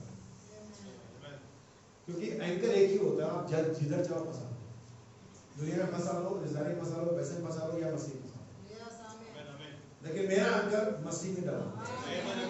तूफान ऊपर से आएंगे, तूफान नीचे से आएगा, लहर ऊपर से लहर, लेकिन जो एंकर जो लंगर मसीह में डला हुआ है वो हिलेगा नहीं। आमीन। बाइबल में एक संदेश है, परमेश्वर को बेपर्दा करना, unveiling of God, page number 81 और पैराग्राफ 273 से आगे तक मैं पढ़ रहा हूं आपके लिए, क्योंकि अब संदेश का जो मर्म है वहां पहुंचने की कोशिश कर रहे हैं। ध्यान से सुनिए। हर एक व्यक्ति, एक व्यक्ति ने मेरे पास आकर मुझसे कहा या कहना चाहा, भाई ब्रैनम वे 7 गर्जन जिनका शब्द हुआ था और उसने कहा इन्हें मत लिख पर इन्हें गुप्त रख। क्या वे 7 गर्जन के शब्द नहीं है जिन्हें अंत की दिन प्रकट किया जाएगा? अब मैं इस बात को क्यों पर नोट कर रहा हूं, क्योंकि सीढ़ियों का जिक्र जो है कहीं ना कहीं 7 मोहरों और गर्जनों से है। क्योंकि आप सारी टाइम पढ़ेंगे, नबी का संदेश श्रीमानों के अंत समय का चिन्ह 62 में जो प्रचार किया, अगर उसे पढ़ेंगे भाई ब्रह्म वहां पर उस सीढ़ियों के बारे में जिक्र करते हैं। भाई ब्रह्म 7 दूतों के बारे में जिक्र करते हैं। भाई ब्रह्म कहते हैं 7 दूतों ने उन 7 संतों को कलीसिया में लाने के लिए संघर्ष किया है। और परमेश्वर कोई भी काम व्यर्थ में नहीं करता है।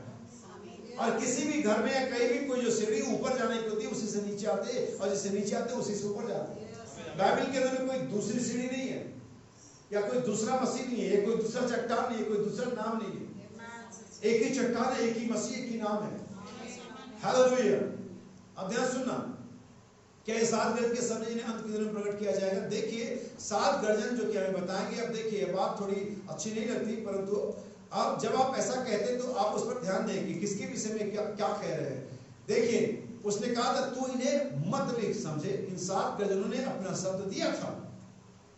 इसको ऐसे समझिए, अगर आप सो नहीं रहे हैं, अगर वो शब्द गए थे तो वो लिखने पड़ता है। अर्थ है कि यूहन्ना ने इसे सुना था और उसे लिखा जा सकता था। उसने लिखने के लिए अपना पेन उठाया, यानी वो समझ गया था, यानी कि गर्जनाओं को लिखा जा सकता था। लेकिन परमेश्वर ने कहा इसे ठीक यहां अभी मत लिख। और ये दर्शन था जो यूहन्ना देख रहा था। आमीन। और ये दर्शन था जो याकूब देख रहा था। ये चीजें वहां रियलिटी में नहीं थी, क्योंकि हम सभी जानते हैं यीशु मसीह के अलावा ना कोई बिचौली था, ना है, ना होगा। सिर्फ यीशु मसीह ही वो मीडिएटर, वो लाइडर, वो जो कुछ भी आप करें जो हमें पिता के पास लेकर के जाता है। आमीन। इसलिए याकूब के पास वो दर्शन था, लाइडर नहीं था, क्योंकि याकूब पिता के पास नहीं पहुंचा। याकूब बाइबल बताती है अधोलोक में गया। जब यीशु मसीह मरा, जब उसने अधोलोक को जीता, तब याकूब कहीं आजाद हुआ। लेकिन ठीक यही मामला हमारे साथ नहीं है जो याकूब के साथ था, क्योंकि ये लैडर, ये सीढ़ी याकूब के पास दर्शन में था, वास्तविकता में नहीं था। लेकिन हमारे पास ये दर्शन में नहीं है, हमारे पास ये वास्तविकता में है। क्योंकि पौलुस इब्रानी की पत्री में कहता हम प्रतिबिंब की सेवा नहीं करते, हम मूल की सेवा करते हैं। हालेलुया। क्या समझ पा रहे हैं? इसलिए अब यहाँ पर जो भाई ब्रह्म कह रहे हैं वो भी एक दर्शन है। काश कि आप समझ जाएं, क्योंकि यही 1-2 पॉइंट होते हैं जो क्लिक करने होते हैं। जब यूहन्ना ने इसे दर्शन में देखा था, ये 2000 साल पीछे की बात है, लगभग 95 एडी की बात है। जब यूहन्ना पतमस टापू में था, उसने दर्शन देखा, ना कि रियलिटी। और दर्शन इस प्रकार से था, एक बड़ी स्वर्गदूत नीचे उतर रहा है, उसके सिर पर मेघ धनुष है, उसके पांव आग के खंभे जैसे, उसकी आंखें आग की ज्वाला जैसे। आमीन। उसका चेहरा तेज सूर्य के समय से दिन में दोपहर में कड़ा, दोपहर में सूर्य चमकता है, वैसा है। ये क्या है? दर्शन जो यूहन्ना 95 एडी में देख रहा है। ठीक ऐसे जैसे उस सीढ़ी का दर्शन उत्पत्ति में याकूब देख रहा है। वास्तविकता वहां पर भी नहीं है, वास्तविकता वहां पर भी नहीं है। याकूब की वास्तविकता 2-3 सालों के बाद यीशु मसीह के रूप में प्रकट हुई।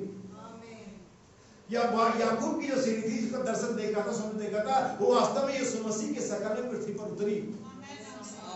क्या यीशु मसीह ने ये बात नहीं की जिस मनुष्य के पुत्र को तुम यहाँ देखते हो वही स्वर्ग में भी है? वही वो लैडर था, वही वो सीढ़ी था जिसका जो पृथ्वी पर खड़ी थी और सिरा स्वर्ग तक। आपकी भाई आप लोग समझाओ, क्लियर करो। एक और चित्र दिखाता हूँ। परमेश्वर स्वर्ग में बैठा हुआ, पृथ्वी उसके पांव की, और ये बात यीशु मसीह पे लागू होगी। बस हमको समझना है। और यूहन्ना ये दर्शन देख रहा है, और दर्शन में लिखने पर है। जो दर्शन देखा उसे वास्तव में 95 एडी में अपने पन्ने को उतारने जा रहा था। परमेश्वर ने दर्शन में नहीं, उसके कानों में कहा इसे मत लिख। मैं जानता कितने लोग इसे समझना क्या कह रहे हैं। आप एक दर्शन देख रहे हैं और दर्शन में गर्जनाएं हुई और आप लिखने जा रहे हैं, लेकिन जब मना किया गया तो वो मना दर्शन में नहीं किया गया, वास्तविकता में जब आप देख रहे हैं। जैसा आप टेलीविजन देख रहे हो, चलो विजन से टेलीविजन समझ लेते हैं। आप टेलीविजन में कोई प्रोग्राम देख रहे हो, कोई एक्टिंग देख रहे हो, और वहां पर चीजें हो रही हो और आप उसी के अनुसार कुछ करने की कोशिश कर रहे हो, और अचानक आपके मम्मी पापा देते रहे बेटा क्या कर रहा हो, तो टेलीविजन तो पागल हो गया क्या? तू भी ऐसा नहीं कर पाएगा, क्योंकि चीजें टेलीविजन में हो रही। ऐसे ही यूहन्ना दर्शन देख रहा था, और दर्शन में प्रकट हुए गर्जनाओं के शब्द को अपनी ओरिजिनल किताब में लिखने पड़ता, जिसे हम आज पढ़ते प्रकाशित वाक्य। लेकिन उसने अपनी कानों में, दर्शन में नहीं, अपने कानों में सुना, इन्हें मत लिख।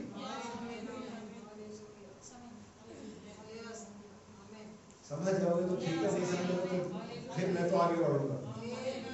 उसे कहा मत लिख, वरन इन्हें खुद रख, इस पर मुहर लगा दे। इवन बाइबल में कहता है डैनियल ने भी गर्जनाओं को अपने दिनों में देखा। परमेश्वर ने डैनियल से कहा जा तू सो जा, इस पुस्तक को बंद कर अभी, क्योंकि तेरा समय नहीं है। डैनियल अपने लोगों को मिल गया। यूहन्ना से कहते इसे मत लिख। इसीलिए व्यक्ति बाइबल से क्या बाइबल क्या ही वो गर्जना के वो सपने जो अंतिम दिनों में किसी मनुष्य को दिए जाएंगे, प्रकट होंगे। यहाँ समझना, परमेश्वर ने दर्शन में नहीं बोला कि मत लिख, ओरिजिनल बोला उसे मत लिख, क्योंकि देख दर्शन रहा था। लेकिन ये दर्शन अगर देख रहा था वो, जैसा कि याकूब की सीढ़ी का दर्शन यीशु मसीह के दिनों में पूरा हुआ, तो वैसे ये दर्शन भी कभी पूरे होने थे। इनका कभी एक्चुअल टाइम आना था जब वो यूहन्ना वाला दर्शन प्रकाशित 10 में कभी वास्तविकता में घटित हो, कभी वो दर्शन ना हो करके रियलिटी हो। और वो समय था 28 फरवरी 1963, जब यूहन्ना का दर्शन रियलिटी में एग्जैक्टली घटित हो रहा था। और बाइबल में कहते हैं उस बड़े शब्द ने पहाड़ियों को हिला दिया, और वो 7 दूत अनंता से बैंग बैंग बैंग बैंग करते हुए मेरे पास आ गए। इससे पहले मैं पलक झपका पाता उस दूत वहां पर थे। और तब परमेश्वर की आवाज ने मुझसे कहा जा इसे जेफरसन विले में ओरिजिनल में कभी भी गुप्त रखने के लिए, ना लिखने के लिए मना नहीं किया गया ओरिजिनल में। लेकिन 2000 साल पीछे जब दर्शन में था इसे मत लिखा भी। लेकिन जब ये वास्तविकता में आई तब बाइबल ने कहा कि उसने कहा जा इसे जेफरसन में प्रचार कर टीम समझ में डाल दे। ये है मामला दर्शन का फुलफिलमेंट में आना। वो दर्शन अब दर्शन नहीं है, अब वो रियलिटी है। और यूहन्ना किसका नमूना है? दुल्हन का नमूना है। और वो पुस्तक के अंदर बाहर दोनों तरफ ये आपको यशया में भी मिल जाएगा, ये सर एज के लिए मिल जाएगा, जो पुस्तक दोनों तरफ लिखी हुई है। आमिर अंदर कहाँ लिखी है? बाइबल के अंदर में। बाहर कहाँ लिखी हुई है? आपके अंदर में। अभी मैं वो इसी पॉइंट पर आऊंगा, लेकिन आप इस पहली चीज को समझ लेना, क्योंकि हम सीढ़ियों की बात कर रहे हैं। और यीशु मसीह तक, जब तक यीशु मसीह नहीं आया, तो उन पुराने दिनों में अगर मैं बात करूं तो हर एक वो नबी जो यीशु मसीह से पहले आया था, एक स्टेप था जिससे होते हुए परमेश्वर नीचे आ रहा था। और फाइनली यीशु मसीह के रूप में परमेश्वर उनके बीच में था। इमैनुअल परमेश्वर अपने लोगों के बीच में डेरा का टेबल निकल था। लेकिन अगर वो यूसुफ में देखें तो एक यूसुफ के थ्रू एक स्टेप परमेश्वर नीचे आया। अगर हम और आगे जाए, हम इब्राहिम से शुरू करके मलाकी तक आए, तो वे सारे उस सीढ़ी के एक डंडे तेजी से होकर के परमेश्वर आ रहा था। और फाइनली परमेश्वर इमैनुअल बनकर के उनके बीच में था। वो वहां था जिसके लिए कहा था वो होगा, वो होगा, वो होगा, वहां था। कैसे आया? स्टेप बाय स्टेप, नबियों के उन डंडों के रूप में। लेकिन वही यीशु मसीह, बाइबल कहती है उनके देखते देखते ऊपर उठा लिया गया। और स्वर्गदूत फिर हाजिर हुए, उन्होंने कहा तुम एक गलीली पुरुष तुम क्यों आश्चर्य करते हो? जिस यीशु को, द सेम जीसस, ये बात मुझे कॉन्फिडेंस देती है, जिस यीशु को तुम स्वर्ग पे उठाते हुए देखते हो वही यीशु, कोई दूसरा यीशु हमारे पास नहीं है। किसी दूसरे यीशु पर विश्वास नहीं करते। हमारे पास सनातन परमेश्वर है, हमारे पास जीवित परमेश्वर है, हमारे पास एकमात्र परमेश्वर है, हमारे पास वाइज परमेश्वर है। अगर हमारे पास वाइज परमेश्वर है तो उनके पास जो दूसरे हैं उनके पास मूर्ख परमेश्वर है। हालेलुया। जिस यीशु को तुम जाओ वही यीशु एक दिन फिर से वापस आएगा। और उन 7 कलीसिया कानों के उन 7 स्वर्गदूतों के संदेश द्वारा परमेश्वर ने एक लैडर, एक सीढ़ी फिर लटका दी। हालेलुया। अगर आप पढ़ेंगे प्रकाशित 4 यूहन्ना, ऊपर आ जा। कैसे आया भाई? प्रभु कैसे आया ऊपर? मैंने सीढ़ी लटकाई हुई है, मैंने 7 दूतों को पीठ नीचे भेजा हुआ है। मैंने कलीसिया के अंदर में अपने सिंहासन से, इसे नबी कहता है कलीसिया परमेश्वर के सिंहासन से फीट पाती है। उपस्थिति में चल, अब्राहम एल सदाई परमेश्वर मेरी उपस्थिति में चल। और दो शब्दों की मेरी छाती से भी नबी कहता है कलीसिया तुम सन ऑफ मैन के द्वारा पोषित होते हो। मनुष्य का पुत्र तुम्हें अपने छाती से खिलाता है। हालेलुया। जो जीवन की रोटी जो मनुष्य का पुत्र तुम्हें देगा। हम कहां से पा रहे हैं, कहां से खा रहे हैं, कहां से? परमेश्वर के सीधे सिंहासन से। 7 आत्माएं कहां से भेजेगी? परमेश्वर के। और ये सीढ़ी का हुक कहां है? परमेश्वर के सिंहासन में। लेकिन ये कैसे परिवर्तित हुई? यीशु मसीह के बाद कलीसिया कालों के अंदर 7 स्वर्गदूतों के संदेश के द्वारा, 7 दंडों के द्वारा कलीसिया में परमेश्वर नीचे आ गया। मनुष्य का पुत्र शरीर, परमेश्वर पुत्र शरीर का व्यक्ति सोने के 7 द्वीपों में और जो सीढ़ी से परमेश्वर नीचे आया है, यकीन मानिए, मेरा विश्वास है और मेरे यीशु मसीह के नाम में कहता, उसी सीढ़ी से ऊपर चले जाएंगे। हालेलुया। और दूसरी सीढ़ी वो 7 गजरों वाली सीढ़ी है, वो 7 सतरों वाली सीढ़ी है, वो 7 गजरों के अदृश्य शब्द वाली सीढ़ी, इसके तरह हम ऊपर जाएंगे।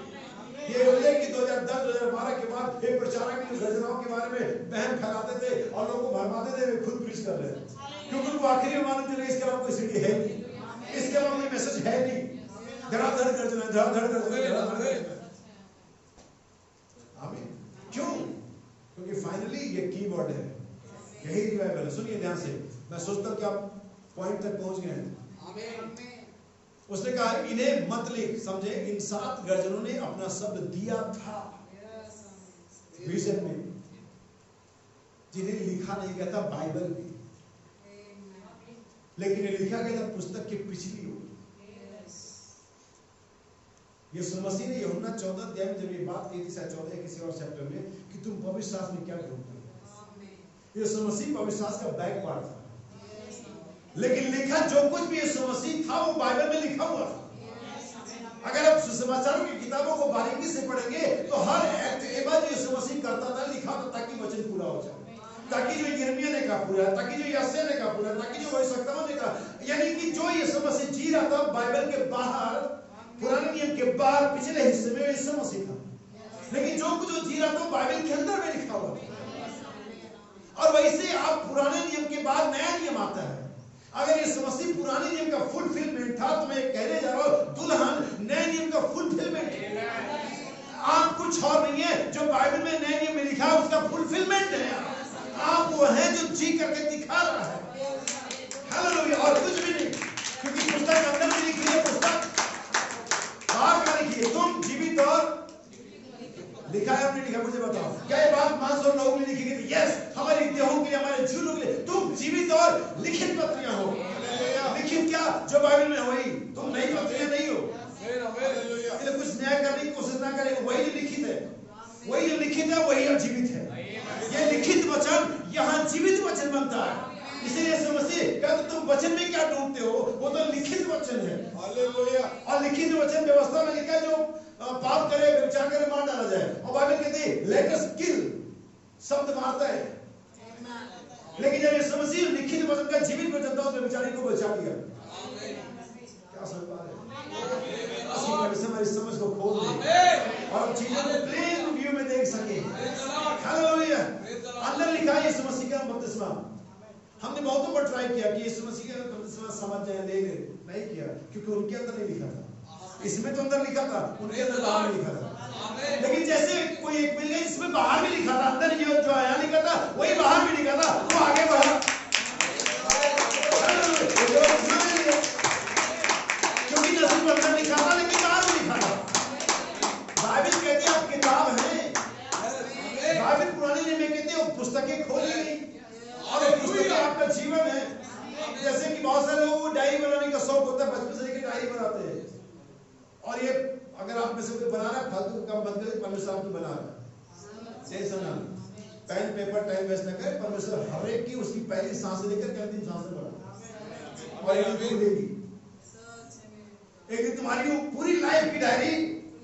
मूर्ख लोग इसे अपने जीवन में बना करके टाइम वेस्ट करते हैं। चिंता ना करें, समझदारी दिखाएं, परमेश्वर आपकी डायरी को खोलने वाला है। लेकिन एक बात जानते हैं आप, कुछ और डायरीज हैं जिन्होंने यीशु मसीह को एक्सेप्ट किया, परमेश्वर ने उनकी डायरी को लिया, उनके जीवन को लिया और इसे पकड़ा और अपने लहू में डुबाया और पीछे ले गया और उसे आप भूल गया, खत्म हो गया। आमीन। हालेलुया। और ये मुझे अच्छा लगता है, जो अंदर लिखा वही बाहर लिखा। और यही वजह है कि हम इस बात को प्रमाणित करते हैं। जानते हैं अंदर लिखा पानी का बपतिस्मा, बपतिस्मे का मतलब होता है डुबाया जाना। अगर आपको मालूम हो तो 6 दुष्ट आत्मा जो उस व्यक्ति के अंदर तो कब्रिस्तान में रहता था, वो पानी में जाने के लिए मना किया। सुनो बेटा, क्योंकि दुष्ट आत्मा को पानी से बहुत डर लगता है। कभी देखो पानी से बहुत डर लगता है हमें, किसी को जल में जाने को तैयार नहीं होते, नहीं कुछ थोड़ा सा छिड़ा तो हम पानी में हमें क्या लगता है, डर लगता है। लेकिन कोई बात नहीं, बाइबल कहते आगे पेज नंबर सेम 81 पैराग्राफ 174। अब देखिए कोई मुझसे कह रहा था, अनेकों लोग मुझसे कहते, धर्मशास्त्र की ज्ञाताओं ने मुझसे कहा, भाई ब्रनम यदि मैं हूं परमेश्वर, मैं अति नम्रता पूर्वक ये कह रहा हूं, उन्होंने मुझसे कहा परमेश्वर ने अपने लोगों के लिए जो आपको अनुभव दिया है उसके द्वारा तुम इस योग्य हो कि तुम स्वयं एक नई बाइबल लिख सकते हो। आमीन आमीन। और ये बहुत ही महत्वपूर्ण और बहुत ही लुभावने वाला स्टेटमेंट था। और कोई ऐसा व्यक्ति जिसने पवित्र आत्मा नहीं है, इसके पास सिर्फ अपनी नॉलेज है, इस स्टेटमेंट के द्वारा जो उसके लिए दिया जाता है बैठ सकता है। लेकिन चूंकि वो नबी था, उसको मालूम था कि ये व्यक्ति सिर्फ मुझे फंसा रहा है। बाइबल उनसे कहता है आपको जो अनुभव आपके लोगों के लिए दिया गया, आपके पास इतनी काबिलियत है कि आप एक नई बाइबल लिख सकते हो, लेकिन मालूम है इसकी जरूरत नहीं है। हालेलुया। क्योंकि तुम जीवित और लिखित पत्रियां, तुम में वो पत्रियां जो लिखित है वो जीवित है। बाइबल तुम कहते हैं क्योंकि तुम्हारा वचन वह जिसे परमेश्वर ने प्रकट किया, या ये यहाँ पर तर्जुमा यह है कि प्रमाणित किया है। जो भी परमेश्वर के नबी ने कहा, परमेश्वर से क्या किया? प्रमाणित किया। मैंने कहा, बाइबल कहते हैं मैंने कहा हो सकता है ये सच हो, लेकिन वह मुझे फंसाने की कोशिश कर रहा है। देखिए आप, मैं ऐसा नहीं कर सकता। उसने कहा आप ऐसा क्यों नहीं कर सकते? ऐसा करने के लिए आपके पास समस्त योग्यताएं हैं। हमें एक नई बाइबल लिखने के लिए आपके पास समस्त योग्यताएं हैं। मैं कहीं सुन रहा था, कोई बता रहा था कि एक प्रचारक ने बताया कि यीशु मसीह के 5 आगमन हैं। बहुत बढ़िया, उससे प्रमाणित किया, मैंने सुना उसको, उसने कहा ऐसे ऐसे, और पहला तो यीशु मसीह मरियम से आया, फिर दूसरा तो यीशु मसीह पेंटेकोस्त के दिन आया, फिर तीसरा तो यीशु मसीह मत्ती ये जिसके 4:16 के अनुसार बादलों पर आया, फिर तो यीशु मसीह प्रकाशित 10 के अनुसार आया, फिर तो यीशु मसीह बहुत ज्यादा हो गया। मुझे 3 में ही मैं खुश हूं, 5 नहीं। नबी कहता मैंने परंतु देखे कि ना तो एक शब्द जोड़ा जा सकता और ना ही एक शब्द निकाला जा सकता है। जैसा कि उसने कहा नई बाइबल लिख सकते हैं, तो बाइबल में कहते हैं याद रखिए कि ना एक शब्द जोड़ा जा सकता है, ना एक शब्द निकाला जा सकता है। अच्छा, तो फिर क्या उन गर्जनाओं को किसी भी जो 7 गर्जनाएं, क्या वो प्रकाशन नहीं जो किसी एक मनुष्य को दिया जाना है? जैसा कि आज बहुत सारे लोग दावा कर रहे हैं कि नया मनुष्य आएगा। कोई कहता है वो मनुष्य मैं हूँ, क्योंकि नबी ने कहा मैं फिर इस पथ पर चलूंगा। तो वो व्यक्ति अपने आप को तैयार करा, कोई टेंट मिले टेंट लेकर के चलते रहते हैं। नबी ने कहा मैं तुम्हें वहां भी लूंगा टेंट में, तो टेंट लेके चल रहे हैं। ऐसी कलीसिया है मैसेज की दुनिया में। हमारे इंडिया में व्यक्ति कहता है वो राइडर इंडियन वेशभूषा में मैं हूँ, लेकिन वो भूल गया कि पहले भी जब वो राइडर आया था तो किसी वेशभूषा में नहीं था, पवित्र आत्मा की अनॉइंटिंग में आया था। और दोबारा अगर वो राइडर आएगा तो फिर से पवित्र आत्मा की अनॉइंटिंग में आएगा, ना कि वेशभूषा में आएगा। ध्यान सुनिएगा, मैंने कहा जी नहीं श्रीमान, ऐसा करना तो वचन में कुछ जोड़ने या निकालने जैसा होगा। इन सब का प्रकाशन उसी में दिया गया है। किसमें? बाइबल में। ध्यान सुनिए, 7 मोहरों के प्रकाशन इसे प्रकट किया, किसे? गर्जनाओं को। कि गर्जनाएं क्या है? बाइबल में या अभी भी वचन है। देखिए, आप उस वचन से बाहर नहीं निकाल सकते, आप उसे वचन से बाहर नहीं निकाल सकते, और परमेश्वर का वचन उसमें से कदापि ना छोड़ेगा। वो तो वचन के साथ ही बना रहेगा। या कुछ लोगों की आंखों को अंधा करता है और दूसरों की आंखों को खोलता है। उदाहरण के लिए आपको समझाऊं कि जब मार्टिन लूथर पहला सुधारक आया, उसने ठीक इसी बाइबल को जब पढ़ते कंपोज किया, उसने से बाइबल का शक्ल दिया, बनने अलग अलग पत्रियां थी। किसी ने मुझे पूछा कि छुटकारे की किताब क्या है, किसी ने पूछा उद्धार की किताब क्या है। मैं एक ही बात बता दूं, इसको समझना आप लोग, ये क्या है? बाइबल। इसे क्या कहते हैं हम? लेकिन मैं इसे कहता चलो यशायाह की किताब निकालें, फिर मैं कहता चलो हम यिर्मयाह की किताब निकालें, फिर मैं कहता चलो पेट्रो की काम की किताब निकालें। ये सारी की सारी एक ही किताब है, यीशु मसीह की किताब है, जीवन की किताब है। और यही किताब उद्धार की किताब है, यही किताब वसीयत की किताब है, यही किताब मेमने की जीवन की किताब है, यही किताब जीवन की किताब है। क्योंकि इसी किताब में सारी किताबें हैं। क्या हो सकता है?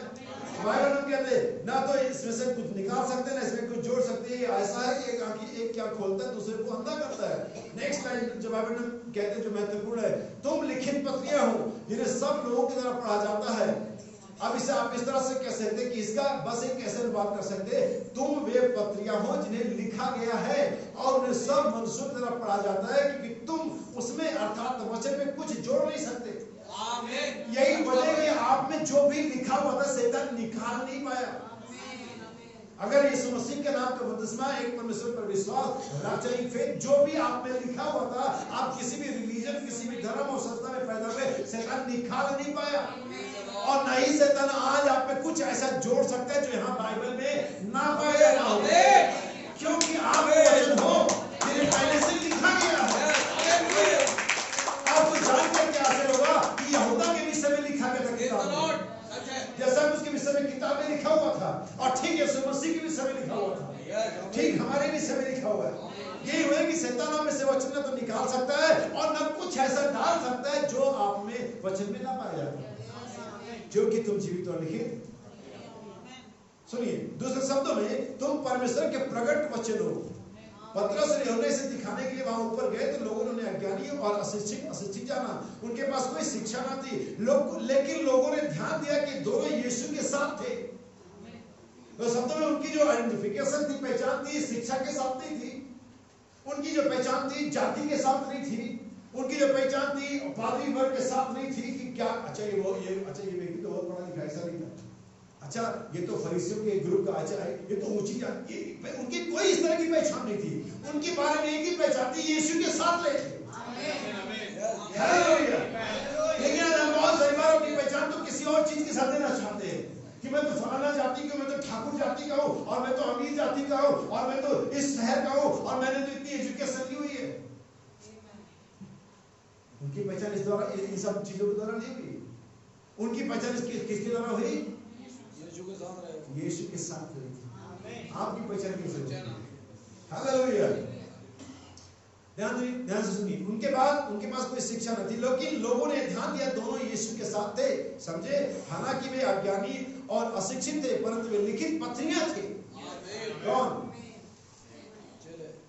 हालेलुया। और लोगों ने अपना था कि यीशु के संग रहे थे, क्योंकि मसीह स्वयं उनमें से होकर के प्रकट कर रहा था। मसीह उनकी देह की आड़ में था। मसीह उनमें से होकर के जीवंत प्रकट हो रहा था, जैसे कि मूसा में से होकर के जीवंत प्रकट हो रहा था। अब ध्यान सुनना, आखिरी पैसेज है ये। वचन मूसा में था तो वह देह परमेश्वर, जब वचन मूसा में था तो वह देह में परमेश्वर था। कौन? मूसा। क्या बाइबल ये नहीं बताती कि मूसा स्वयं परमेश्वर था उनके लिए, और हारून उसका नबी था? हालेलुया। जब वचन मूसा में था तो वह देह में परमेश्वर था, जब वचन यीशु में था तो वह देह में परमेश्वर था। उसने केवल एक ही काम किया था कि उसने अपना मुखौटा बदला था, जैसे मैंने कुछ देर पहले बताया था। उसने अपना वचन नहीं, वरन अपना स्वभाव नहीं, वरन केवल अपना मुखौटा बदला था।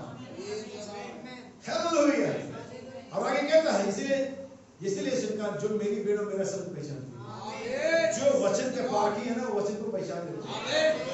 बहुत से लोग सोने के पारखी होते हैं, बहुत से लोग हीरो के पारखी होते हैं, बहुत से लोग गाड़ियों के पारखी होते हैं, बहुत से लोग शेयर बाजार के पारखी होते हैं, लेकिन कुछ लोग हैं जो वचन के पारखी होते हैं, जो वचन को पहचान लेते हैं। हालेलुया। आमीन। वचन नहीं वरन उसने स्वभाव बदला था, स्वभाव नहीं वरन उसने अपना मुखौटा बदला था। वो कल और आज और युगान्यक्ष है। वह केवल अपना रूप बदलता है। वह नूह से मूसा में बढ़ा, वह मूसा से दाऊद में, दाऊद से यूसुफ में, सिलसिला तब तक चलता रहा जब तक कि परमेश्वर की संपूर्ण सदैव यीशु में नहीं आ गया। उस शब्दों में हम इसे ऐसे कहेंगे, जब तक कि परमेश्वर 7 दंडों से होते हुए स्वयं नीचे उतरा। और जिन सीढ़ियों से परमेश्वर नीचे आया था, उन्हीं सीढ़ियों से परमेश्वर ऊपर जाएगा। और यीशु मसीह ने नथानिएल से कहा, तू इसी से क्या आश्चर्य करता कि मैंने बता दी कि तू कौन है? तू इससे भी बढ़कर देखेगा। अर्थात तू परमेश्वर के स्वर्गदूतों को मनुष्य के पुत्र के ऊपर उतरते और चढ़ते और ऊपर जाते हुए। इसलिए भाई बहन क्या कहते हैं, हर कलीसिया काल में दूत आता है। क्या करने के लिए आता है? उस कलीसिया काल को संदेश देने के लिए आता है। और उस कलीसिया काल के अंदर में उनको उस स्टेप से, उस स्थिति से, उस जगह से जहाँ में उनको ऊपर उठाता है। लेकिन आप जानते हैं, अगले स्टेज में जाने पर उनके अंदर में जो कनेक्शन होता है वो टूट जाता है। वे फिर से संस्थागत हो जाते हैं और फिर से संदेश कहा जाता है, अंधेरे में चला जाता है। और तब परमेश्वर फिर से दूत भेजता है और फिर कलीसिया को झंझोड़ता है, फिर एक जिम्मेदारी लेकर के आता है और फिर लोगों को निकालता है। किसने पूछे, लेकिन जैसे वो दूत जाता है वो फिर से वही करने से हो जाता है। लेकिन फाइनल आखिरी काल में भाई बहन कहते हैं ऐसा नहीं होता। हर कलीसिया का एक दूत होता है, लेकिन भाई बहन हम आखिरी कलीसिया और नबी कहता मैंने उन 7 दूतों को वहां पहाड़ पर आते हुए देखा। पहला खींचा 7 चिड़िया है, दूसरा खींचा दूसरी बड़ी 7 चिड़िया है, और तीसरा खींचा 7 स्वर्गदूत से। क्या करने आए हैं? ताकि हर एक कलीसिया का को कनेक्ट करे, ताकि कलीसिया के बाद स्वर्ग में उठाया जाने वाला विश्वास हो। जब एक उस विश्वास को पा लेते हैं और सीढ़ियों को ऊंचाई पर जाते हैं, आप दर्शनों के आयाम में पहुंचते हैं जो आपको दिखाता है कि आप कहां हैं। आमीन। ध्यान सुनिए, नबी कहता है सीढ़ी की इन 2 चीजों को जो अलग है जोड़ती हैं। आमीन। जैसे कि अगर हम देखें प्रकाशित 4 में जब परमेश्वर की आवाज यूहन्ना का यहाँ ऊपर आ जा, तो उसके पास कोई सीढ़ी होनी चाहिए जिसके द्वारा यूहन्ना ये जो कलीसिया का नमूना है ऊपर आ जाए। बाइबल हमें कहते हैं इस सीढ़ी का सिरा स्वर्ग में अटका हुआ है, हुक्ड है, टंगा हुआ है, यानी कि वो ऐसा नहीं कि गिर सकती है या कैसे भी फेल हो जाए, लेकिन वो अटका हुआ है।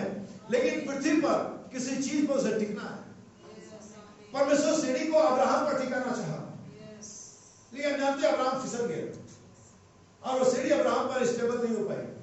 फिर सीढ़ी को याकूब या और नबियों पर वो दाऊद पर टिकाना चाहा, लेकिन दाऊद भी फिसल गया, वो सीढ़ी स्थिर नहीं हो पाई। उसने उसको और नबी पर, किसी और पर, अय्यूब पर या किसी और पर टिकाना चाहा, लेकिन हम देखते कि हर एक व्यक्ति पर क्या हो गया, फेल हो गया। क्योंकि पृथ्वी पर कोई ऐसा व्यक्ति था ही नहीं जो स्थिर रहता, जो गिरता नहीं, जो फेल नहीं होता। अतः परमेश्वर जिसने उस सीढ़ी को अपने स्वर्ग के सिंहासन में हुक किया हुआ है, परमेश्वर स्वयं नीचे आता है मसीह के चट्टान के रूप में और उस स्वर्ग की सीढ़ी को मसीह पर टिकाता है। क्या यीशु ने नहीं कहा बिना मेरे कोई पिता के पास नहीं पहुंचे? अब थ्रू अब्राहम नहीं आ सकते। अब्राहम अच्छा व्यक्ति है, मुझे उसके बारे में कोई शिकायत नहीं, लेकिन आप अब्राहम के द्वारा परमेश्वर के पास नहीं पहुंच सकते। दाऊद अच्छा व्यक्ति, शिकायत नहीं मुझे उसके लिए, लेकिन आप दाऊद के द्वारा परमेश्वर तक नहीं पहुंच सकते। ऐसे सारे नबी हैं, लेकिन आप किसी के द्वारा मसीह परमेश्वर तक पहुंचे, वो तो सिर्फ मसीह, वो सीढ़ी है, वो कैरेक्टर है, वो अपना जीवन इसके द्वारा परमेश्वर आपको अपने पास बुलाता है। एकमात्र रास्ता, एकमात्र सीढ़ी जो मसीह है, वही आपको परमेश्वर तक पहुंचाता है। लेकिन नबी कहता क्या होता है जब कलीसिया उस सीढ़ी को खो देती है? क्या होता है जब कलीसिया में उस सीढ़ी का दर्शन खत्म हो जाता है, डीम हो जाता है, धुंधला पड़ जाता है। अगर आप सैमुअल के दिनों में जाएंगे, बाइबल कहती है उन दिनों में दर्शन कम मिलता था, लेकिन अभी परमेश्वर का जो चिराग था दिया था बुझा पर था। एक छोटी सी चिंगारी वहां पर थी, एक छोटी सी फ्लेम वहां पर थी। नबी तक कलीसिया परेशान हो, परमेश्वर का दूत यहाँ पर है। आइए प्रकाशित 18 को पढ़े, फिर समाप्ति की तरफ चलेंगे हम। प्रकाशित 18 पहली आयत से पढ़े, ध्यान से सुनिएगा। इसके बाद मैंने एक स्वर्गदूत को, याद रखिए जब यहाँ पर लिखा था एक स्वर्गदूत, परमेश्वर कभी नहीं हो सकता, क्योंकि एक और परमेश्वर नहीं है। बाइबल की शब्दावली कितनी अच्छी है। बहुत से लोग एक परमेश्वर है तो एक और परमेश्वर, नो अदर गॉड, बट यहाँ लिखा एक और स्वर्गदूत। ये स्वर्गदूत परमेश्वर नहीं है, ये स्वर्गदूत ही है, क्योंकि परमेश्वर स्वर्गदूतों को असाइन करता है ताकि परमेश्वर के कार्य किए जाए। हमें सुनिए, एक स्वर्गदूत को स्वर्ग से उतरते देखा। कहां से? स्वर्ग से उतरते देखा, जिसका बड़ा अधिकार था। हाँ। और पृथ्वी उसके तेज से प्रज्वलित हो गई। उसने ऊंचे शब्द से पुकारकर कहा कि गिर गया, बड़ा बाबुल गिर गया, बड़ा बाबुल। अब ये कौन सा बड़ा बाबुल है जो गिर गया? ये कब गिरा? बाबेल के अंदर में अगर आप ध्यान देंगे तो ये तब गिरा था जब उत्पत्ति 11 अध्याय के अंदर में।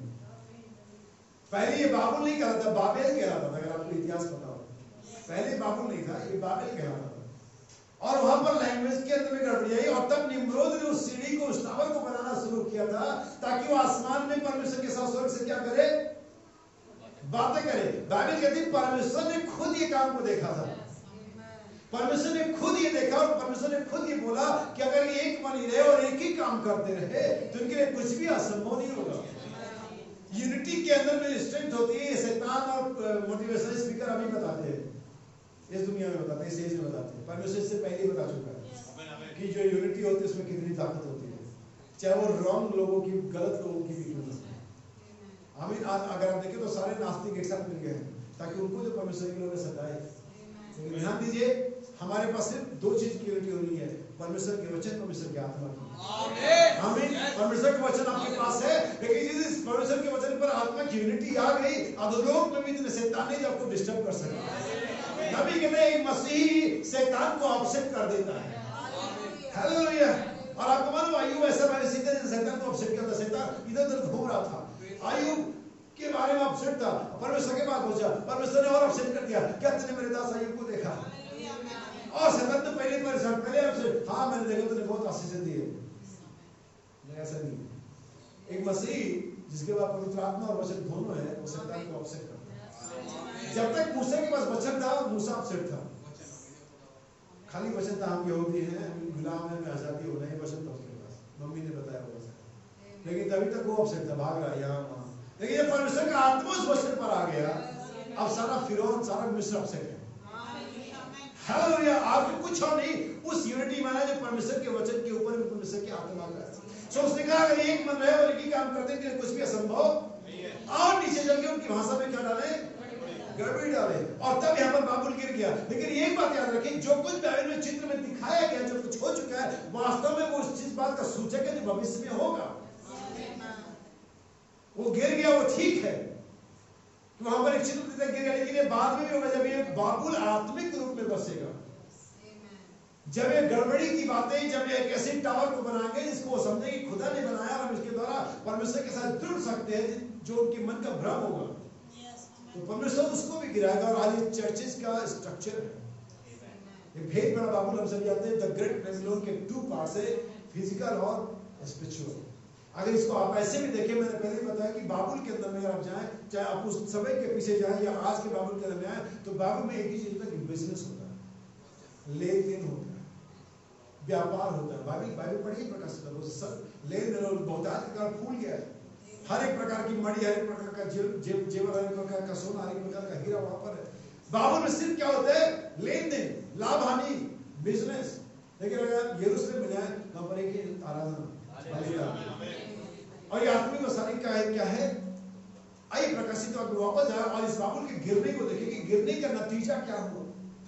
जब ये गिर गया तब क्या? बाबेल अगर पिछले दिनों में जाए, जब परमेश्वर ने आकर के भाषा में गड़बड़ी डाली, उनका टावर बनाना खत्म हो गया और उनकी भाषा में गड़बड़ी आ गई, कोई किसी को समझ नहीं रहा है और बाइबल के तो सारे पृथ्वी पर फैल गए। आमीन।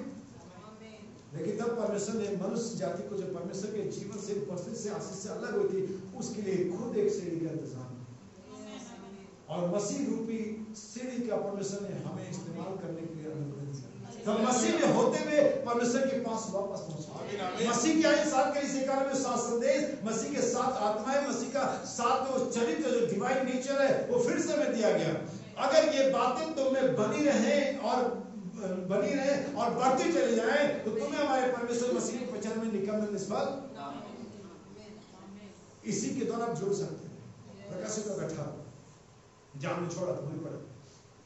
उसने मुझे सबसे पुकार कर कहा कि गिर गया, बड़ा बाबुल गिर गया है और दुष्टात्माओं का निवास। क्या होता है जब कोई व्यक्ति, जब कोई शहर, कोई समाज, कोई कलीसिया परमेश्वर के उस ग्रेट प्लान से, ओरिजिनल प्लान से गिर जाता है?